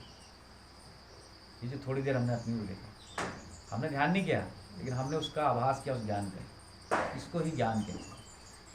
और जब तक ये हमारे मेडिटेशन का पार्ट एंड पार्सल नहीं बनेगा, परिवर्तन नहीं आएगा। आएगी ये इतनी सूक्ष्म बातें सारी, इतनी सारी चीज़ें हैं। एक्चुअली हमारे पास टाइम ही नहीं मिलता है कि हम क्या करें। अब मैं और भी चीज़ें लाया था तो मुझे लगा, लेकिन मिला इतनी पर्याप्त है। हमने मूल चीज़ को जान लिया अस्तित्वहीन कुंजी है, है। अस्तित्वहीन हाँ। कुंजी है। और अस्तित्व को बार बार, अस्तित्व आपका बोध आपको कराता रहेगा। जब भी आप बैठोगे आपको बोध कराएगा, अरे आप 15 साल के सहयोगी, आप 20 साल के सहयोगी, आप तो ये हो और आप तो वो हो और आपको बहुत कुछ पता है। तो आप कहो श्री माता जी मैं चाहता हूँ कि मेरे ऊपर आप ही का स्वरूप परिलक्षित हो, आप ही का स्वरूप अभिव्यक्त हो, आप ही अभिव्यक्त हो। तो जब वो अभिव्यक्त होने लग जाएंगे तो सिर्फ आप उन्हें ही देखेंगे, उस करने वाले को नहीं देखेंगे। तो वो अनुभव और ज्ञान दोनों प्राप्त होगा साथ साथ। और एक होगा कि सिर्फ आप अनुभव ही करे जा रहे हैं, ज्ञान नहीं हुआ। ज्ञान नहीं हुआ तो क्या होगा, वो अनुभव सीढ़ी से उतर से गया।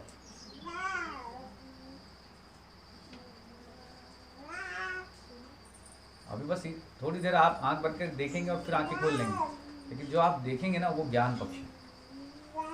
तो ये हमारा प्रैक्टिकल एक्सपीरियंस होगा। और इसको थोड़ा सा हमें अपनी व्यक्तिगत ध्यान धारणा यहाँ से जाने के बाद इस पर काम करना चाहिए। बहुत भागा दौड़ी करने की कहीं ज़रूरत नहीं। पहले थोड़ा सेटल हो जाइए अपनी व्यक्तिगत ध्यान। आपको ये संतुष्टि मिल जानी चाहिए कि नहीं, मुझे अपने साथ में संतोष है। जब ये आपको लग जाएगा ना, आपको कहीं भागने की जरूरत नहीं, क्योंकि आपको तो मिल ही रहा है ना। आपको अगर मिल ही रहा है, अगर आपकी एक जगह जॉब लगी तो 50 जगह थोड़ी भागते हैं आप जॉब लेने। हाँ, आपको तो पैसा मिल ही रहा है वहाँ से, तो 50 जॉब थोड़ी करते हैं हम, आपको मिल ही रहा है।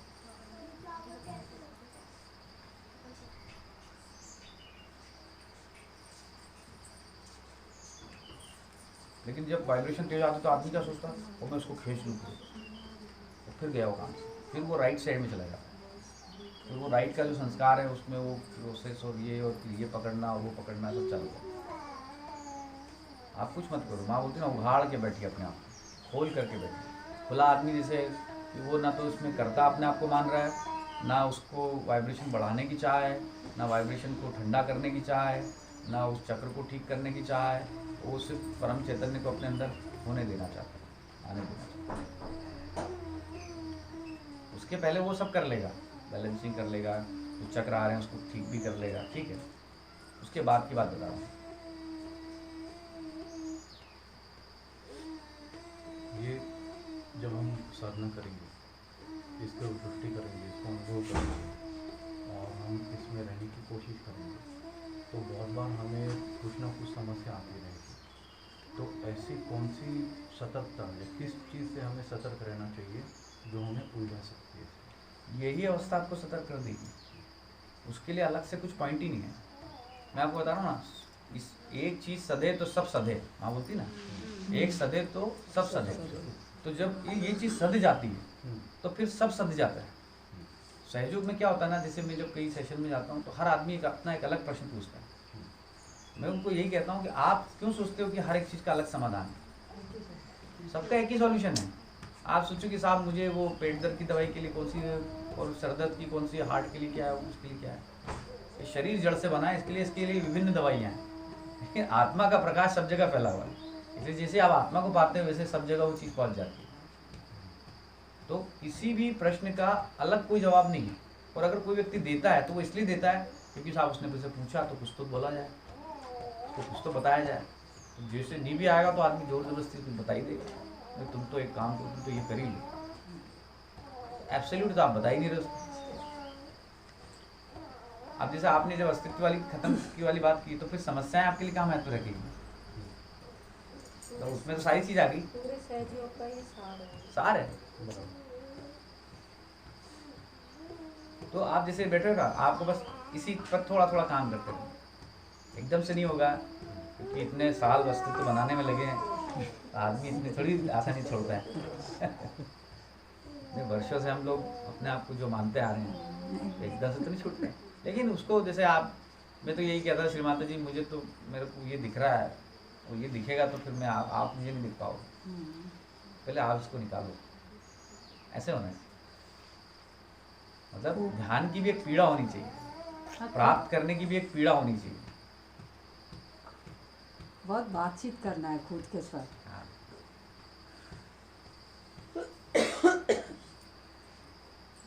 तो पीड़ा होती है कई बार, तो उसमें रोना जो आता है, वो हमारा एक लेफ्ट साइड का पक्ष है जो उभर के आता है। लेकिन वो परमात्मा तो उससे भी परे हैं। जैसे वो आपने जब उनको आप भावों से भी जाते हो तो भी आपको लगता है आपने आदि शक्ति को पाया, ऐसा नहीं है। वो तो जो देवी देवता हैं वो चैतन्य का प्रसारण करते हैं। आप भजन गाते हो या कुछ करते हो, वाइब्रेशन आते हैं, वो सब देवी देवताओं का काम है। आदि शक्ति तक वाली बात नहीं है, वो तो अलग स्वरूप है। वो एक अलग दायरा रेल में हो, सारा सब कुछ तो करे, वो अलग ही रेल में हो। तो वो दुख न सुख, वो तो वहाँ पर तो आप अस्तित्व से ऊपर, ये सब जो है द्वैत अवस्था है। जो हम पूजा करते हैं, है ना, वो सब द्वैत की अवस्था है। क्योंकि उसमें जो पूजा कर रहा है वो भी अपना एक अस्तित्व मानता है कि साहब मैं तो फूल चढ़ा रहा हूँ उनके पास, मैं भजन गा रहा हूँ उनके लिए। जब बोलते ना तुम थे तो हरि नहीं था और हरि तो वो नहीं है। अगर आप रहोगे तो हरि नहीं रहेगा, और हरि है तो फिर आप नहीं रहोगे, वाली बात है। तो यहीं से सहयोग शुरू हो जाता है। यही कुंजी हो गई है कि यहाँ एक हटा फिर दूसरा उभरा। फंसाने का पूरा सामान है। बिल्कुल, ये अस्तित्व ही बात है। जैसे और इसको रोज एक, जैसे अभी आपको एक चीज़ मिल गई, जैसे मुझे ऐसे मिल जाती थी ना तो मुझे बहुत खुशी होती थी। अब मैं जाके इस पर काम करूँ, महीने 6 महीने साल भर 2 साल करते। तो एक दिन की बात नहीं, ये कोई टॉफ़ी दे के भाई हो गया काम हो गया, ऐसा नहीं। सहयोग ऐसी चीज़ नहीं, तो साधना की चीज़ है। कितने आप साधते हो वो इम्पोर्टेंट। कोई नहीं आपको कर सकता है। तो आप सेंटर, आप निर्मल धाम चले जाओ या निर्मल धाम के पास मकान भी बना दो तो परमात्मा मिल जाएंगे, ऐसा नहीं। उससे प्लॉट कट रहे ना निर्मल धाम के पास में, मतलब कहीं भी रह लो आपको परमात्मा के सही कहीं भी रह लो।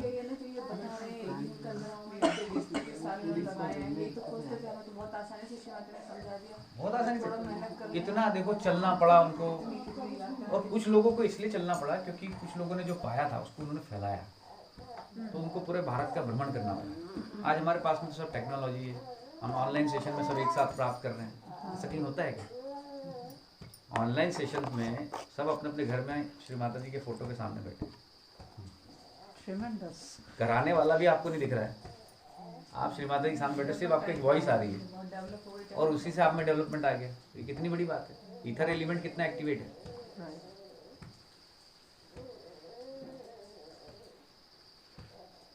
आज का निष्कर्ष निकला, अस्तित्व नहीं है और भले की तरफ चलो, बाकी सब छोड़ के चलो। इसको बस ये एक प्रैक्टिस की चीज़ है। जैसे आप जब भी बैठोगे ना सबसे पहले वो आके खड़ा हो जाएगा, तुझे करना है तू, तो इसको कहो श्री माता जी देखो ये अपना असर दिखा रहा है। तो ये जब तक रहेगा तो मैं ज्ञान प्राप्त नहीं कर पाऊंगा, मुझे ज्ञान की अनुभूति नहीं होगी। लेकिन सेंटर ना भी जाए वो भी तो नहीं होगा ना। नहीं, मैं उसकी बात ही नहीं कर रहा हूँ, तो बहुत छोटे लेवल की बात है जो आप पूछ रहे हो। नहीं मैं तो उस लेवल की बात कर रहा हूँ जहाँ पर आपको अपने व्यक्तिगत अपने साथ जाना है। हाँ। आप कहीं भी जाओ फिर हाँ, कोई फर्क पड़ना नहीं पड़ना वाली बात है। नहीं, कभी कभी दिक्कत होती है क्योंकि इतना ही आपके सामने होता रहता है। देखिए उसका मैंने आपको टेक्निक बताई थी पहले भी। जब आप वहाँ जाओगे तो आप अंदर रहो बस। आप ये एक्सपेक्टेशन लेके मत जाओ कि जो उसको अनुभूति घर पे होती है वो वहाँ हो जाए, उसी से आप डिस्टर्ब होते हो। आप जब जा रहे हो, अगर आपको जाना पड़ रहा है तो आप क्या करो, अपने अंदर चले जाओ। जो करा रहा है उसको कराने दो, आप अपने अंदर करते रहो। कौन आपसे पूछने वाला है कि आप वो कर रहे हो कि नहीं वो कर रहे हो, है ना? कोई नहीं पूछ रहा है ना, आप अंदर। और ये एक्सपेक्टेशन लेके मत जाओ कि वहाँ मेरा ध्यान लग जाए। अरे आपका ध्यान घर पे लग रहा है, आप तो वहाँ जा रहे हो, ठीक है, आपको किसी नए को बताना है, किसी को डेवलप करना है, इसलिए जा रहे हो। तो वहाँ से इतना एक्सपेक्ट मत करो। आपके साथ जब घर पे हो रहा है तो फिर आपको क्या टेंशन है, ज़रूरत ही नहीं। आप वहाँ जाओ, लोगों के बीच में रहो, आप जो अच्छे सीकर है तक। अगर खुद ही कांटेक्ट कर रहे हैं सोचिए, और उसके बाद देखिए कि कोई ऐसे एकदम सो गए, ये तो चलता रहेगा। बहुत सारे मैंने बताया ना आपको, कुछ आएंगे, कुछ चले जाएंगे, कुछ ऐसे हो जाएंगे, कुछ कांटेक्ट करेंगे, नहीं करते हैं। ये तो जैसे हर व्यक्ति की अपनी खोज होती है। यहाँ से जाने के बाद सब अपने अपने दुनिया में चले गए, वैसा नहीं। वो एक चिपके रहना चाहिए। आप चिपके रहोगे तो बने रहोगे, और अगर अपने आप को एक अलग अस्तित्व में देखना शुरू कर दिया तो फिर दाएं बाएं चले जाओगे। एक चीज़ और बताई थी सुबह आपने कि वो जो कुछ भी कर रहे हैं आपको कोई रिएक्ट नहीं करना। हाँ, कुछ भी करो, क्योंकि आप उनको क्या समझा सकते हो। देखो ज्ञान की अवस्था के बाद ही तो आप किसी को समझाओगे। जैसे आज आप लोगों की सुनने की क्षमता है, नम्रता है, तो ही मैं ये सब बातें लेके आया हूँ, नहीं तो मैं ये नहीं लेके आता, मैं बताता भी नहीं आता, इसकी बात ही नहीं कर, मैं किसी से नहीं करता हूँ ये सब बात। वही तो जिज्ञासा और सीकिंग, श्री माता जी की खोज और नम्रता, तीसरी चीज। अगर नम्रता नहीं है तो आपको अपने मुंह से दो शब्द भी नहीं निकालने, आप सुनिए उसको, हाँ नहीं बहुत अच्छा, आप बढ़िया सही हैं आप, क्योंकि आपको अपना प्रोडक्ट थोड़ी बेचना है, जो सत्य है, जो अपने जो है, जिनको चाहते हैं वो मिल जाए। मैं वही कहता हूँ हमेशा, राहुरी वाले चौहान साहब जब श्री माता जी के पास गए तो वहाँ ने उनको ये कहा, जब उन्होंने कहा कि श्री माता जी मैं सबको देना चाहता हूँ, तो उनको उन्होंने कहा, बहुत देर बाद श्री माता जी ने कहा, थोड़ी देर मौन हो गई, फिर बोलती ठीक है, जो बुलाते हैं वहाँ जाओ, जो चाहते हैं उन्हें दो। ये नहीं बोल रही सबको, जो बुलाते हैं वहाँ जाओ और जो चाहते हैं उन्हें दो। और वो बात मेरे दिमाग में शुरू से थी, कई वर्षों से। जो चाहते थे वहाँ मुंह खोलते थे, जो नहीं चाहते थे, कोई ऐसे उसे दाएं बाएं वाले, तो ठीक, वो तो उल्टा ही समझा देंगे आपको। तो वो तो विषय ही नहीं ना, तर्क वितर्क करने का विषय ही नहीं। हाँ वो तो बिल्कुल नहीं। फिर आप सुनिए, फिर आप अच्छे श्रोता बन जाइए।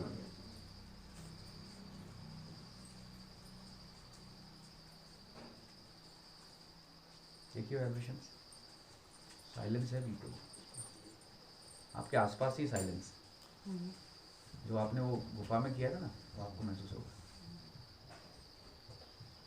आपके चारों ओर बॉडी के आसपास रहता है।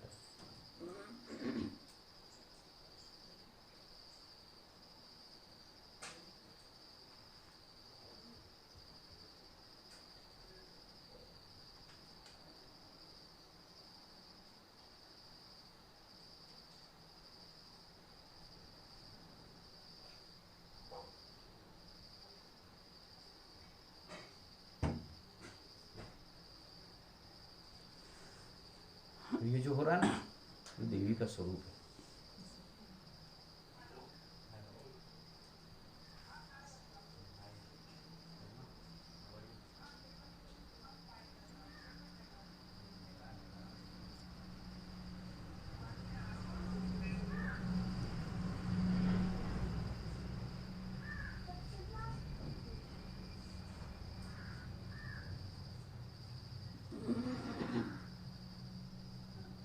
यहाँ कहते रहिए श्री माता जी, आप ही अभिव्यक्त हो रही हैं, आप ही का स्वरूप अभिव्यक्त हो रहा है, इसलिए कोई करने वाला नहीं है।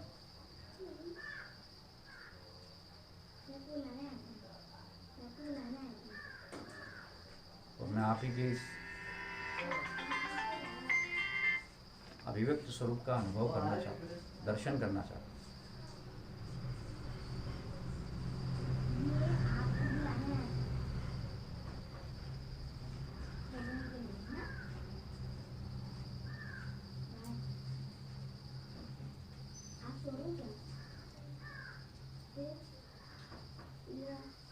देवी के दर्शन कीजिए, और वो तब होते हैं जब आपका खुद का स्वरूप हट जाता है, अपने ऊपर, शरीर पर, चेहरे पर, सिर पर, हाथों पर।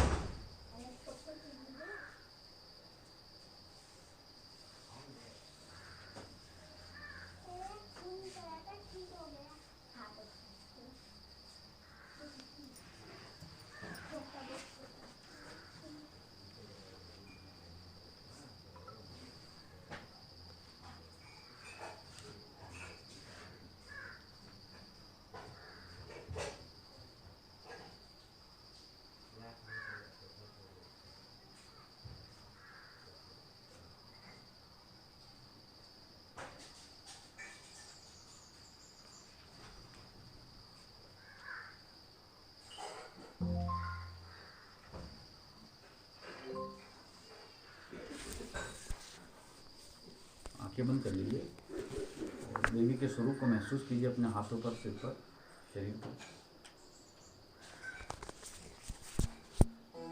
प्रातः स्मरामि शरदिन्दुकरोज्ज्वलाभां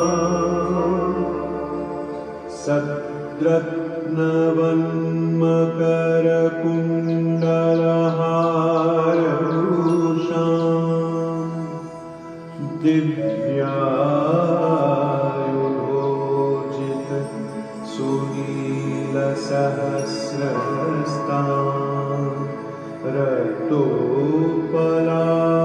यत्तोपलाभचरणं भवति परेषाम्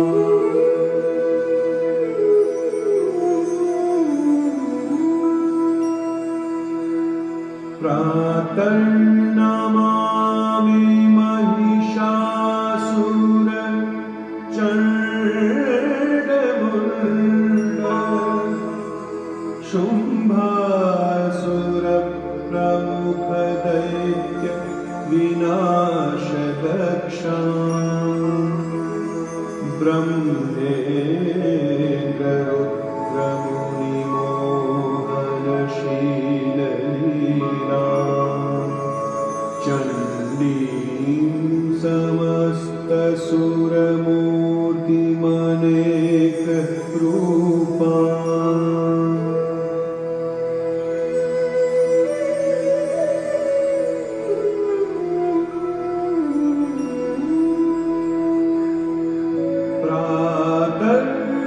प्रातर्भजामि भजतामविनाशदात्रीं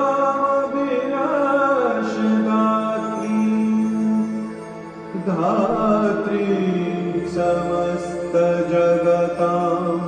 दुरितापहन्त्रीं संसारबन्धन विमोचनहेतुभूताम् मायां परां समधिगम्य परस्य विष्णोः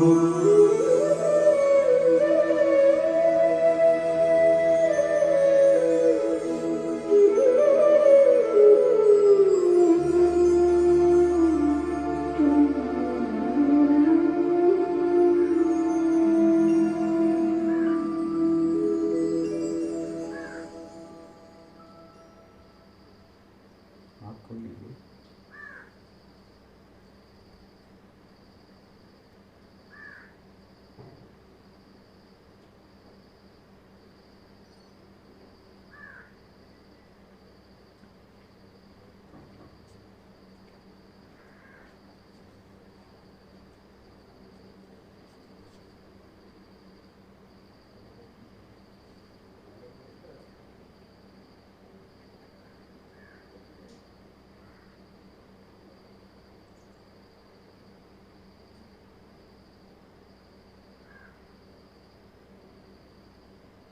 इसको महसूस करते रहिए, आपको अपना अस्तित्व बार बार दिखेगा, उसको वहीं कहते रहिए, नकारते रहिए,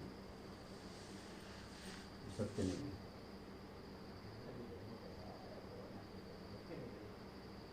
हम मैं की पूर्ति करना चाहते हैं, उसकी पूर्ति मत करिए। ध्यान में मैं को संतुष्ट करने का प्रयास करते हैं, वो मत करिए।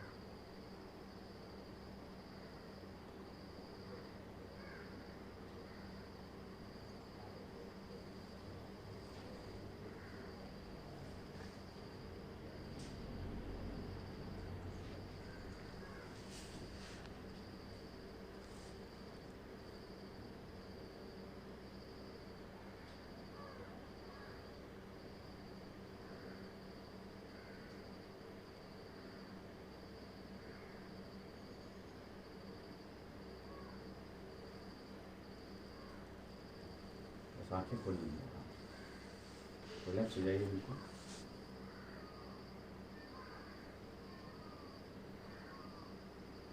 बिल्कुल नॉर्मल बैठिए, आराम से बैठिए, नहीं तो आप सो जाएंगे और फिर हम एक गलत ट्रैक पकड़ लेंगे, वो नहीं करना है।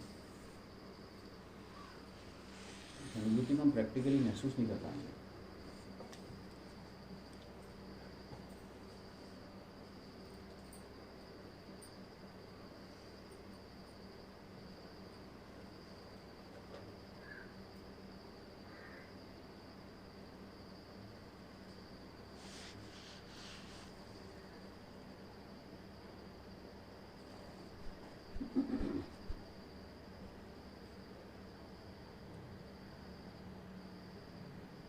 तो ये बार बार अनुभूति आपको आती रहेगी, तू कर रहा है, तू कर रहा है। ये आपको आभास अंदर से आपका अहंकार दिलाता रहेगा। और उसको जैसे जैसे आप करते जाओगे, नहीं यह ज्ञानता है। और अगर ये छूटी नहीं तो सब कुछ पाने के बाद भी बेकार है। ये अपने होने का जो बोध बार बार अहंकार करा रहा है, यही सबसे बड़ी अज्ञान है, सबसे बड़ी अज्ञान है। तो सहयोग में सब कुछ कर लेने के बावजूद भी आप खाली हाथ हैं, सब कुछ कर लेंगे और इस अज्ञानता को बार बार पहचानने से ये दूर होने लग जाएगी। बड़ी खुशी होती है कि मान लो देखो आज ये बात समझा दी, अब इस पर काम करना है।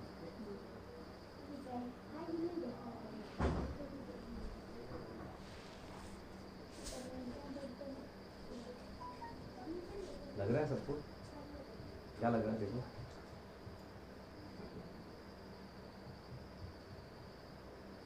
अब आप कंटिन्यूसली ज्ञान कर रहे हो, ज्ञान का बोध कर रहे हो। ये जो अपनी तरफ देखने की प्रक्रिया है, ये बोध स्थिति है, इसको कहते हैं बोध। आदि शंकराचार्य ने भी इसको बोध कहा। इस सतत बैठे हुए इसका चिंतन करना, इसका स्वरूप का अनुसंधान करना, जो आत्मा का जो स्वरूप है उसका अनुसंधान, उसकी तरफ दृष्टि करना, यही ज्ञान है, यही बोध है। इसलिए करते हैं, इसके लिए कोई प्रोसेस नहीं है, इसके लिए कोई मंत्र नहीं होता है, इसके लिए कोई ट्रीटमेंट नहीं होता है। ट्रीटमेंट उस तरह से जैसे यम नियम प्राणायाम प्रत्याहार धारणा ध्यान, यहाँ तक। समाधि के लिए ट्रीटमेंट की जरूरत नहीं।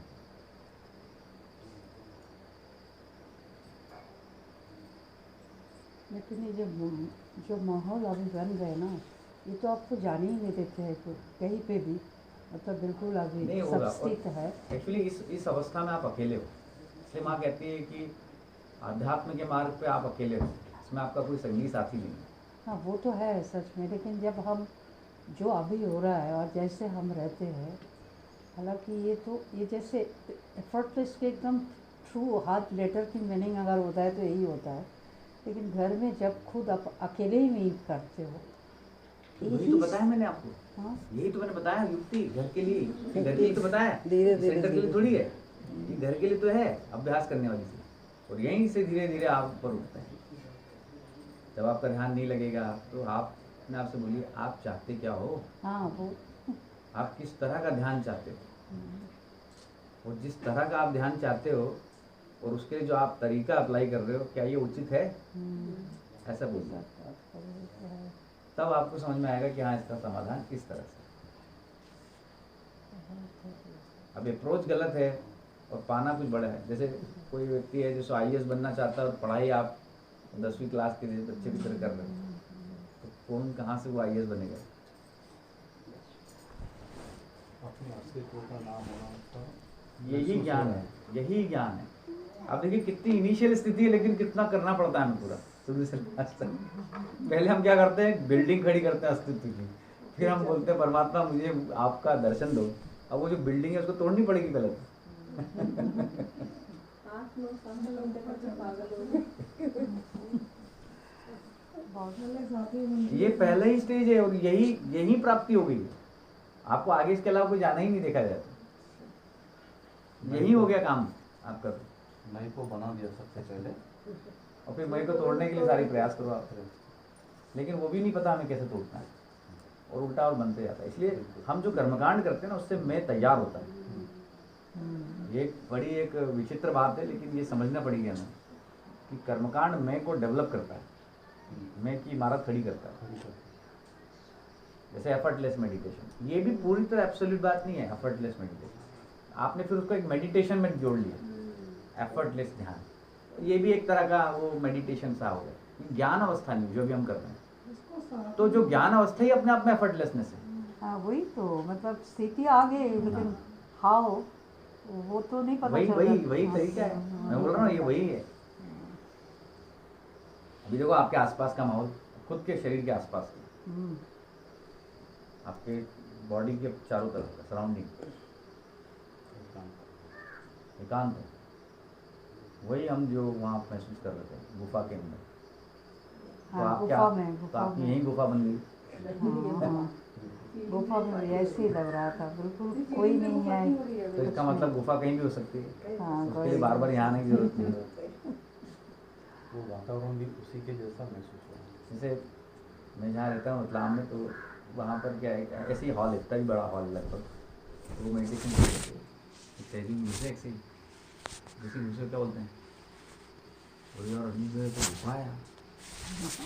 तो जैसे कि लगा, ऐसा लगा गुफा में आ गए। तो बोले वहाँ कुछ करना नहीं पड़ता है। तो क्या होता है, जैसे आप जहाँ बैठते हो ना, तो वहाँ पर उसके आसपास एक ऑरा तैयार हो जाता है। उस ऑरे में जो भी इंटर होता है वो एफर्टलेसनेस में चला जाता है।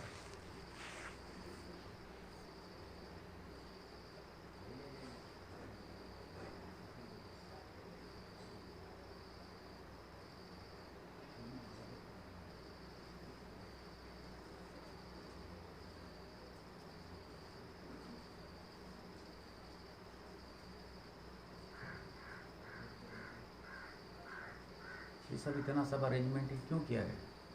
इसी ज्ञान को तो नहीं किया गया। ये सारा जितना भी सेटअप जमाया हुआ है किस लिए? घूमने फिरने की थोड़ी है, मनोरंजन के लिए थोड़ी है। सारा सेटअप इसी के लिए है। लेकिन ये चीज छूट जाती है, बाकी सब हो जाती है। जीरो है, बिल्कुल जीरो। अब सोचिए कितने लोग इससे वंचित हैं, लेकिन वो ढूंढ रहे हैं, खोज रहे हैं, लेकिन उनको नम्र होना पड़ेगा। बिना नम्र हुए मिलेगी नहीं, आर्ग्यूमेंट करने से नहीं मिलेगी। आप जो जानते हैं, मैं तो ये जानता हूँ, क्या जानते हो? जैसे विचार आता है ना कि मुझे तो देखो सहयोग पता, सहयोग ऐसे, ये आप मैं जानता हूँ, क्या जानते हो? जानना थोड़ी है। आप जो जान रहे हो मिथ्या जानना है, उसको जानना कहते ही नहीं। आप किसी से पूछोगे पुराने से, से अच्छा आप कब से, हाँ मेरे को पता है ऐसे, ये कैसे वैसे, आपको भी नहीं पता है। वही तो वो क्या पता करना है वो पहले पता करिए। जो आप ये पता समझ रहे हो वो पता है ही नहीं, असल पता तो दूसरा ही है। कुछ बोलने से तो ऐसा ही लगता था कि अब फिर क्या बोलेंगे, तो कब से सुन रहे हैं और क्या। जब जा रहे तो ऐसे संपत भैया ने बोले थे ऐसे, एक बार जाके देखिए। अब हाँ, अब तो जानते हैं ऐसा, आप लोग तो बहुत दिनों से बहुत बोले। आने के बाद वो जानना ही नहीं।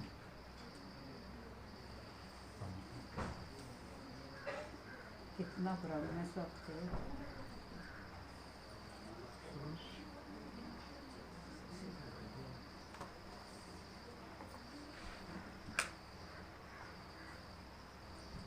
चाहे वो जितने भी लोग हैं, वो वशिष्ठ गुफा के पहाड़ आप देखो, सब पूजा कर रहे हैं, पाठ कर रहे हैं। तो वशिष्ठ जी का तत्व है वो तो समझ ही नहीं पाया। वो कहना चाह रहे हैं, चलो वशिष्ठ जी चित्त में आया तो थोड़ा वशिष्ठ जी का पढ़ते हैं, थोड़ी बहुत बातें, ज़्यादा नहीं पढ़ेंगे।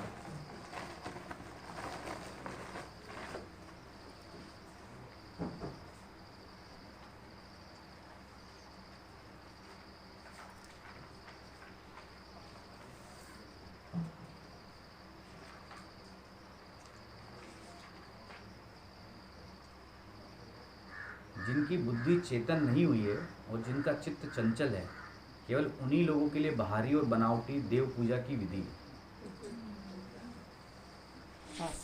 तो ये वशिष्ठ जी कह रहे हैं, जिनकी बुद्धि चेतन नहीं हुई है और जिनका चित्त चंचल है, केवल उन्हीं लोगों के लिए बाहरी और बनावटी देव पूजा की विधि है। अब उन्हीं की गुफा के पीछे बैठ के वही सब कर रहे हैं, तो ये क्या जाना आपने? तो इतनी बड़ी बड़ी चीज़ें हैं, जिसको ज्ञान की दृष्टि प्राप्त नहीं है उसे कर्म पर निर्भर रहना चाहिए। फिर आप कर्म करोगे बेहतर है, नहीं तो फिर आप डिप्रेशन में चले जाओगे। सहयोग में क्या करते हैं लोग? कर्म का मार्ग भी छोड़ देते हैं, लोग ज्ञान भी प्राप्त नहीं करते हैं, तो डिप्रेशन में चले जाते हैं। वही आपसे ध्यान ही करना है, लेकिन ध्यान में ज्ञान तो मिल नहीं रहा है, फिर आप डिप्रेशन में जाते हैं। कर्म भी छूट गया, ज्ञान तो मिलेगी। मुक्त पुरुषों को भी स्वाभाविक कर्म का त्याग करना उचित नहीं है। मुक्त पुरुषों जो मुक्त हैं को भी स्वाभाविक कर्म का त्याग करना उचित नहीं है। मतलब आपको जरूरत नहीं है जो स्वाभाविक कर्म है हमारे जीवन की, बच्चों का ये करना वो करना, घर परिवार देख करके, ये स्वाभाविक करना, वो भी उचित नहीं है। क्या ऐसा नहीं छोड़ छाड़ के चल दिए कहीं भी, ऐसा नहीं। स्वाभाविक कामों को करने से किसी को कोई दोष नहीं लगता। आपके स्वाभाविक कर्मों से, मैंने पहले भी कहा ना, स्वाभाविक काम करने से आपको कोई परेशानी नहीं आएगी। इतनी बड़ी चीज है। राजू भाई सुनो, बहुत अच्छी चीजें हैं, इधर आ जाओ आगे।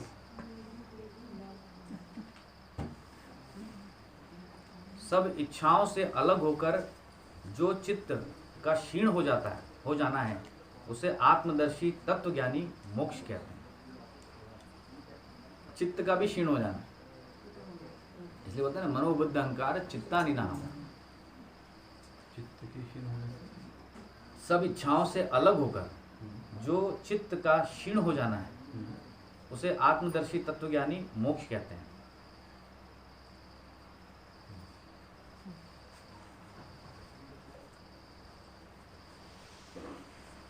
शास्त्र और गुरु आत्मा का दर्शन नहीं करा सकते। उसका दर्शन तो केवल अपने आप ही अपनी स्वस्थ बुद्धि द्वारा होता है। उसका ज्ञान आपकी बुद्धि से स्वयं होगा। जैसे श्री माता ने आपकी शक्ति जागृत कर दी, ठीक है, अब उसका ज्ञान आपको करना है, वो मानी करेंगे आपकी स्वस्थ बुद्धि द्वारा। आत्मदर्शन न शास्त्र द्वारा होता है और न गुरु द्वारा। आत्मा ही के द्वारा शुद्ध बुद्धि से आत्मा देखी जाती है। आत्मा ही के द्वारा शुद्ध बुद्धि से, मतलब मीडिएटर कौन है? बुद्धि। और जानना क्या है? वो भी आत्मा। लेकिन उसके पीछे, बुद्धि के पीछे भी आत्मा का फोर्स, सब कुछ है। वशिष्ठ जी उन्हीं के ही पढ़ रहे हैं जिनकी गुफा में गए थे। अज्ञानी को ही घोर सुख दुख होते हैं। घोर घोर सुख दुख हो रहे हैं, मतलब वो अज्ञानी को ही होते हैं, ज्ञानी को सुख दुख नहीं होते। सुख और दुख ना देह को होते हैं ना आत्मा को होते हैं। अज्ञान से ही इनका अनुभव होता है। अज्ञान के कारण हम इसका अनुभव कर लेते हैं। उसके नष्ट होने पर इनका अनुभव किसी को नहीं होता। मनुष्य को इतना पुरुषार्थ करना चाहिए कि जिससे पूर्व के अशुभ कर्म शांत हो जाएं। इतना पुरुषार्थ करना चाहिए। मनुष्य को इतना पुरुषार्थ करना चाहिए जिससे पूर्व के अशुभ कर्म शांत हो जाएं।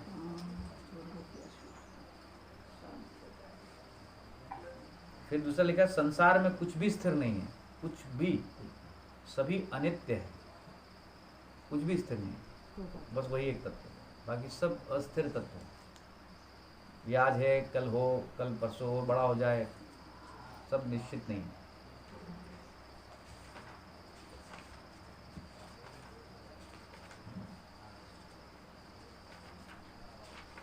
राजू भाई फिर से देखिए इसको। जिनकी बुद्धि चेतन नहीं हुई है, जिनका चित्त चंचल है, केवल उन्हीं लोगों के लिए बाहरी और बनावटी देव पूजा की विधि बनाई गई है।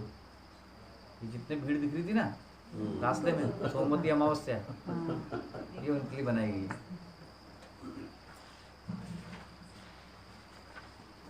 और ये सहयोग पे भी लागू होती है, क्योंकि देवी की पूजा एक समय बाद आपको उसकी जरूरत नहीं है, क्योंकि उससे उनसे सिर्फ तदाकारिता, तादात्म्य मिल जाता है।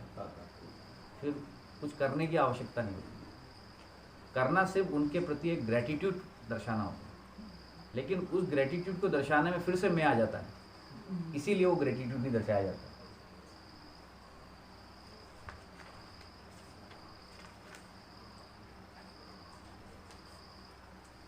जब स्पंदन की शांति होती है तो जगत में प्रलय हो जाता है। जब तक वो स्पंदित है तब तक जगत है।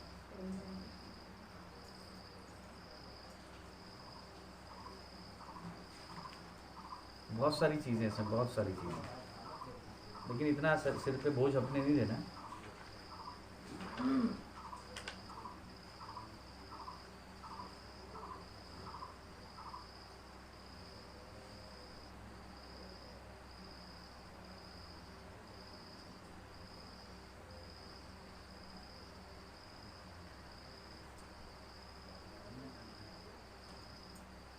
तो बोलते हैं चित्त अपने भीतर इस सारे संसार को संकल्प के रूप में रचता और समेटता है। चित्त ही सब कुछ करता है जीवन भर, उसी को रचता है और उसी को समेट लेता है, जैसे कि स्वप्न के संसार को। सारे भौतिक पदार्थों का असली रूप मानसिक ही है। भौतिकता रूपी भूत तो ब्रह्म मात्र है।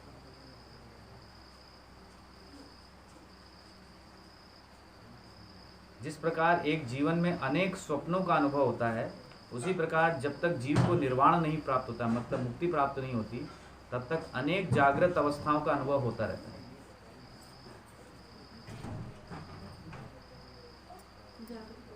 ये बोलते हैं जैसे स्वप्न में मनुष्य के लड़ाई झगड़े शोर उनका आना जाना वास्तव में न होते हुए भी अनुभव में आते हैं, वैसे ही संसार का हाल है।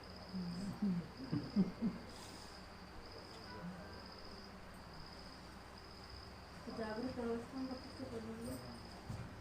इस लाइन को दोबारा पूरा पढ़िए। इससे पहले इसी लाइन को, हाँ इसी लाइन को पढ़िए। जैसे स्वप्न में मनुष्य के लड़ाई झगड़े शोर और आगे तक पढ़िए। आना जाना वास्तव में न होते हुए भी अनुभव आते हैं। स्वप्न में हमें सब दिखता है, लेकिन फिर भी अनुभव तो होता है ना। वैसे ही संसार का भी हाल है। मतलब ये जो संसार में हो रहा है ना, ये वास्तव में ये है ही नहीं। इसलिए आदि अष्टावक्र कहते हैं कि जैसे हम एक सोते हैं, एक सपना देखते हैं, छोटा सपना है, जैसे संसार एक बड़ा सपना है। हम सब सपने में ही तो चल रहे हैं। इस सपने में हम कुछ समय हमें मिला है जिसमें हम सत्य की अनुभूति कर रहे हैं। तो हम भी सपने में ही इसके ही पार्ट एंड पार्सल हैं। और ये जो अनुभव कर रहा है, ये स्वस्थ बुद्धि कर रही है। हमारे अंदर जो अभी इस समय जो स्वस्थ बुद्धि है ना, वो इस सत्य का बोध कर रही है। तो वो एक प्लेटफॉर्म है जहाँ पर एरोप्लेन लैंड होता है, बुद्धि। क्योंकि आत्मा से आत्मा को तो पाया नहीं जा सकता, क्योंकि आत्मन्य आत्मना तुष्टा, वो आत्मा आत्मा से ही तुष्ट रहता होता है। लेकिन उसकी जो प्रचिति, उसका जो लैंडिंग होता है, वो ब्रेन में होता है। तो ब्रेन में क्यों होता है? अब आत्मा तो बहुत बड़ी चीज़ हो गई, अनंत चीज़ हो गई, और ब्रेन में उसको डालना है। तो परमात्मा ने ब्रेन को विट्ठल बना दिया, विराट बना दिया। तभी ब्रेन को विट्ठल कहते हैं। भाई अगर अनंत को उतरना है तो उसके लिए अनंत होना चाहिए ना, बिल्कुल। इसलिए बुद्धि को विट्ठल कहते हैं, ताकि अनंत उसमें उतर जाए।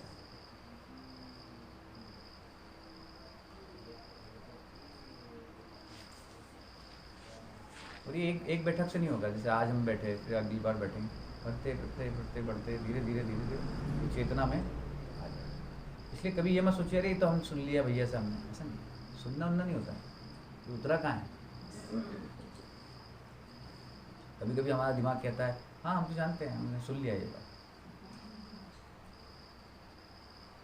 लेकिन जब आप उसको महसूस करते हो तो आपको उसका फिर से एक नया स्वरूप फिर से समझ में आता है। आज जो बात समझ में आई है, कल और परिष्कृत रूप में सामने आ जाएगी अगली बार, अगली बैठक में या कहीं भी।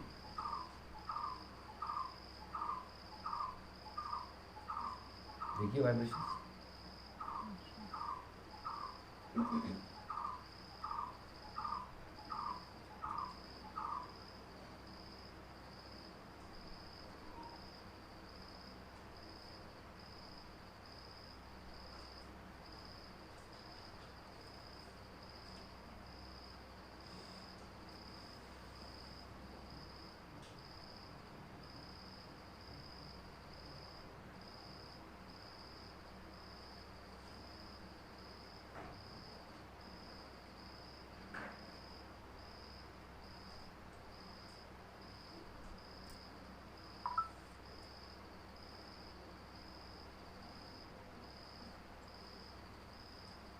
ऐसे में जो कहते हैं ना कि मैं कहते पहले और बाद में तुम, तो ये पहले तो बहुत सीधा लगता है, पर अभी वो कुछ अलग लग रहा है। कि तू ही मतलब हम किसको बोल रहे थे? तू ही जो जैसे आपके ऊपर जो स्वरूप आ रहा है ना, वो करने वाला। जो इसको कर रहा है वो नहीं, वो जो उभर के आ रहा है सिस्टम।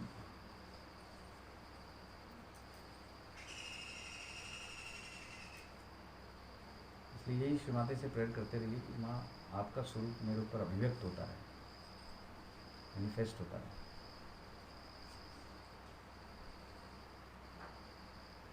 पहली बार तो ही माँ को शाखा वो के देख के या वो तू ही होता था, अभी ये तू ही वो तो बहुत एक बोलते ना एक ग्रॉस लेवल की चीज़ है अभी जो हम कर रहे हैं।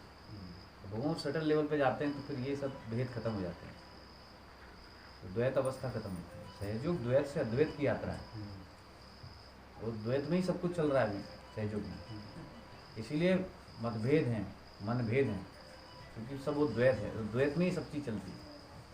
अद्वैत में नहीं होगा। अब जैसे आपको अनुभूति आ गई, आपको आ गई, हम सबको आ गई, तो हमारे बीच में कोई श्रेष्ठता वाली बात नहीं आएगी।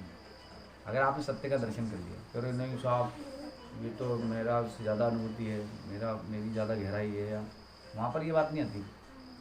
वहाँ ये नहीं आता और वो ध्यान करा रही कि वो करा रही कि ये करा रही, वो विचार नहीं आता, क्योंकि एक समान अवस्था है। तो वहाँ वो जैसे बोलते हैं ना आपसी डिस्प्यूट नहीं होते हैं, फ्रैक्शन नहीं होते माइंड। नहीं तो फिर वो ये किसने ये कह दिया तो वो बात बुरी लग गई, उसने ये कह दिया तो वो बात बुरी लग गई, वो बुरा ही लगता रहेगा जीवन में, वो नहीं है। और एकता में विभिन्नता। हाँ। एको हम भविष्याम।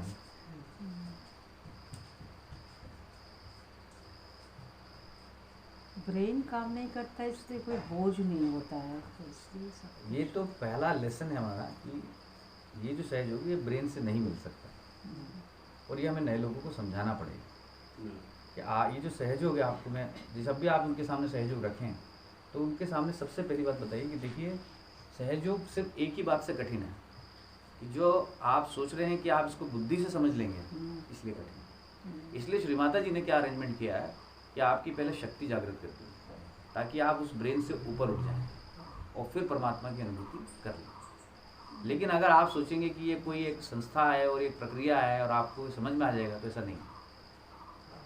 पहले इस घटना को आपके अंदर हो जाने दीजिए, और फिर आप जब मस्तिष्क की गतिविधि से ऊपर उठेंगे तब आपको जो असल बात है वो समझ में आ जाएगी। ऐसा बिल्कुल सिंपल बताइए, उसको मज़ा आएगा, उसको अच्छा लगेगा, उसका दिमाग शांत हो जाएगा। और क्या दिखाना है, वो 7 चक्रों पे ऊपर गए, फिर नीचे आया, फिर लेफ्ट में गए, फिर राइट में गए, बेचारे का सिर भारी कर दिया आपने। नए लोगों को क्या कर रहे हो आप, अपना ज्ञान उड़ेल रहे हो, उसके ऊपर क्या मतलब है, उसको बोझिल कर रहे हो। आपने माता जी का काम खराब कर दिया, आपने अपना कूड़ा भी उसके ऊपर डाल दिया, जो आपके अंदर कूड़ा करकट था वो भी उसके नए आदमी पर डाल दिया। जो काम अच्छे से हो सकता था उसको खराब कर दिया। उसको आपके ज्ञान से कोई लेना देना। आप कितना जानते हो सहयोग में, बेचारा वो तो नया आदमी है, भले ही वो बहुत पढ़ा लिखा क्यों ना हो, लेकिन फिर भी उसको आपके ज्ञान से कोई मतलब नहीं। उसको तो शांति चाहिए, क्योंकि वो उसी बुद्धि से परेशान है, चाहे वो बहुत पढ़ा लिखा आदमी हो, चाहे वो कैसा भी हो। और हम उस पढ़े लिखे आदमी को पढ़े लिखे तरीके समझाते हैं, वो दूसरी गलती कर जाता है। क्योंकि जितना भी आदमी इंटेलेक्चुअल्स होगा, उसके अंदर जो उसकी कुशाग्रता होगी, वो सबसे ज़्यादा किस चीज़ से प्रभावित होगा पता है आपको? वो आपके ज्ञान से प्रभावित नहीं होगा, वो आपकी शांति से प्रभावित होगा। जब उसको वो शांति आ जाएगी तो बोले हाँ यार ये सच कह रहे हो। तो हम गलती क्या करते हैं, बड़ी बड़ी मल्टीनेशनल कंपनी में जाके प्रोग्राम कराते हैं, पावर पॉइंट प्रेजेंटेशन। अरे वो तो दिन भर पावर पॉइंट चलता रहता है उनका बॉस उनको रोज़ प्रेजेंटेशन बनाने के लिए बोलता है। उन्होंने भी एक प्रेजेंटेशन दे दिया। अगर उनको वो शांति लग गई तो उनके लिए बड़ी बात हो जाएगी, क्योंकि उनका मन शांत नहीं है। तो उसी चीज़ को पिंच करना चाहिए जो उनको ज़रूरत है। उनसे पूछना चाहिए कि आप शांति को महसूस करना चाहते हैं, आपके लिए शांति के क्या मायने हैं और बौद्धिक ज्ञान के क्या मायने हैं। आप अगर चाहते हैं कि मैं आपको बहुत सारा योग के बारे में ज्ञान बताऊं, तो मैं वो भी बताने को तैयार हूँ। और यदि आप चाहते हो कि मैं कुछ शांति को महसूस कर लूँ, तो आप बताइए आपको क्या चाहिए। बस तो जैसे वो बोलेगा ना, मालूम ये तरीके हैं अलग अलग। इस तरह आपको सीखने की जरूरत नहीं सहयोग, आपका अनुभव ही आपको सब सिखाएगा। इसमें कोई क्लास नहीं चलती। लोग क्लास लेते हैं कि नए लोगों को कैसे बताना, तो मेंटल हो गया। ये कोई क्लास थोड़ी होती है, ये तो सूझबूझ की बात है। आपने सहयोग को, सत्य को जितना खोजा है, वो सूझबूझ आपके अंदर वैसे ही डेवलप हुई। देखिए वाइब्रेशन फील करिए,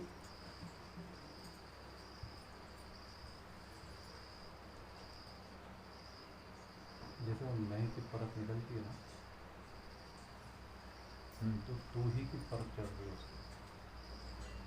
मैं वही कह रहा हूँ, अपनी सराउंडिंग महसूस करिए, वो है, वो एक फोर्स है अभी इस समय, सिर्फ अपने शरीर के इर्द गिर्द।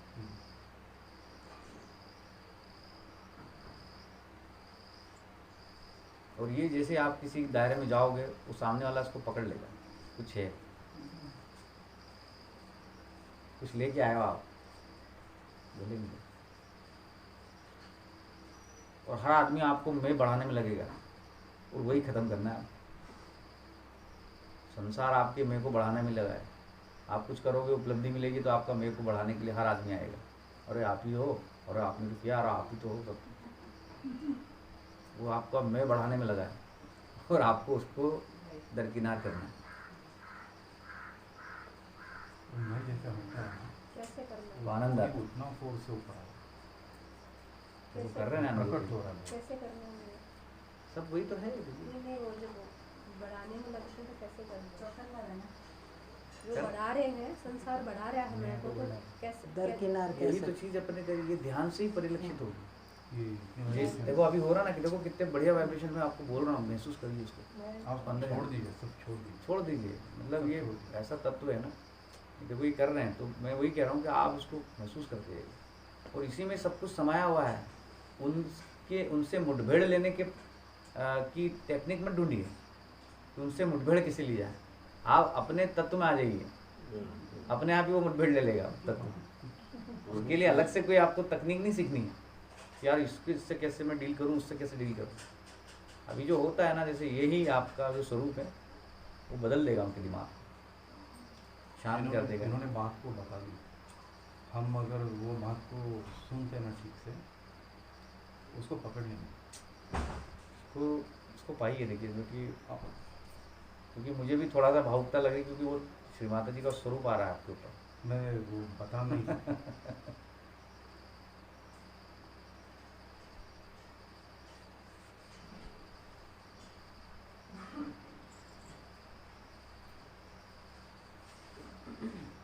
भरा जा रहा है।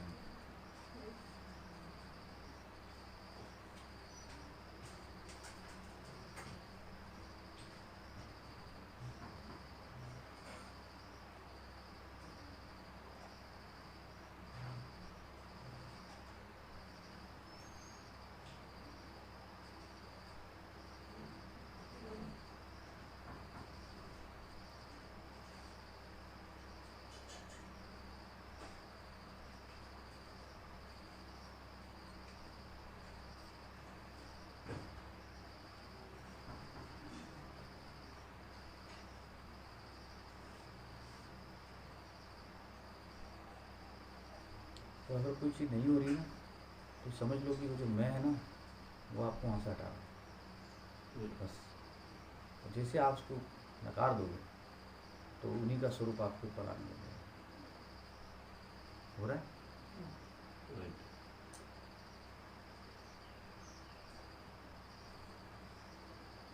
उसको माँ कहते हैं ट्रेमेंडस लव।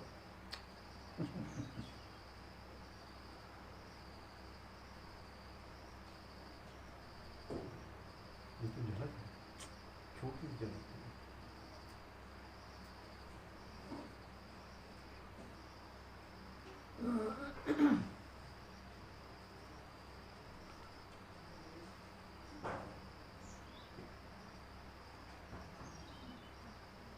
हो गया खाने का वो आ गया।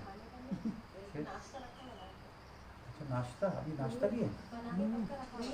ये नाश्ता कैंसिल करा देते हैं, सुबह चाय बना के रख दिया उन्होंने। नहीं, आज तो हो गए, लेकिन अब नाश्ते के बाद फिर लंच, तो वो फिर सुबह चाय। सबके पूछ लीजिए, सबको लंच की जरूरत है तो यही अपने को सब मैं वही कह रहा हूँ।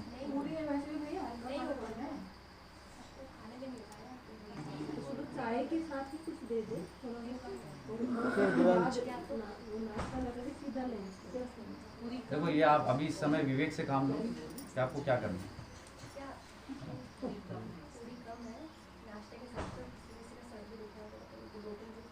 सर दुख रहा है किसी का? है? नहीं मतलब अगर लगता है कि खाना बनाना है तो अननेसेसरी खराब ना हो। खाना चालू हो गया, वो 2 घंटे पहले से नाश्ता कर दिए, 1-1.5 घंटा हो गया। 1 घंटा कैसे हो गया? नहीं, मुझे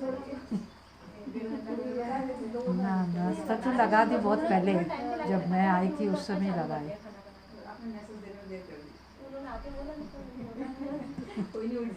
हाँ मैं जब आके बैठी तभी नाश्ता लगा दी। बता देना था उनको, बोल दो कि थोड़ा बनाए फिर। हाँ थोड़ा बनाइए।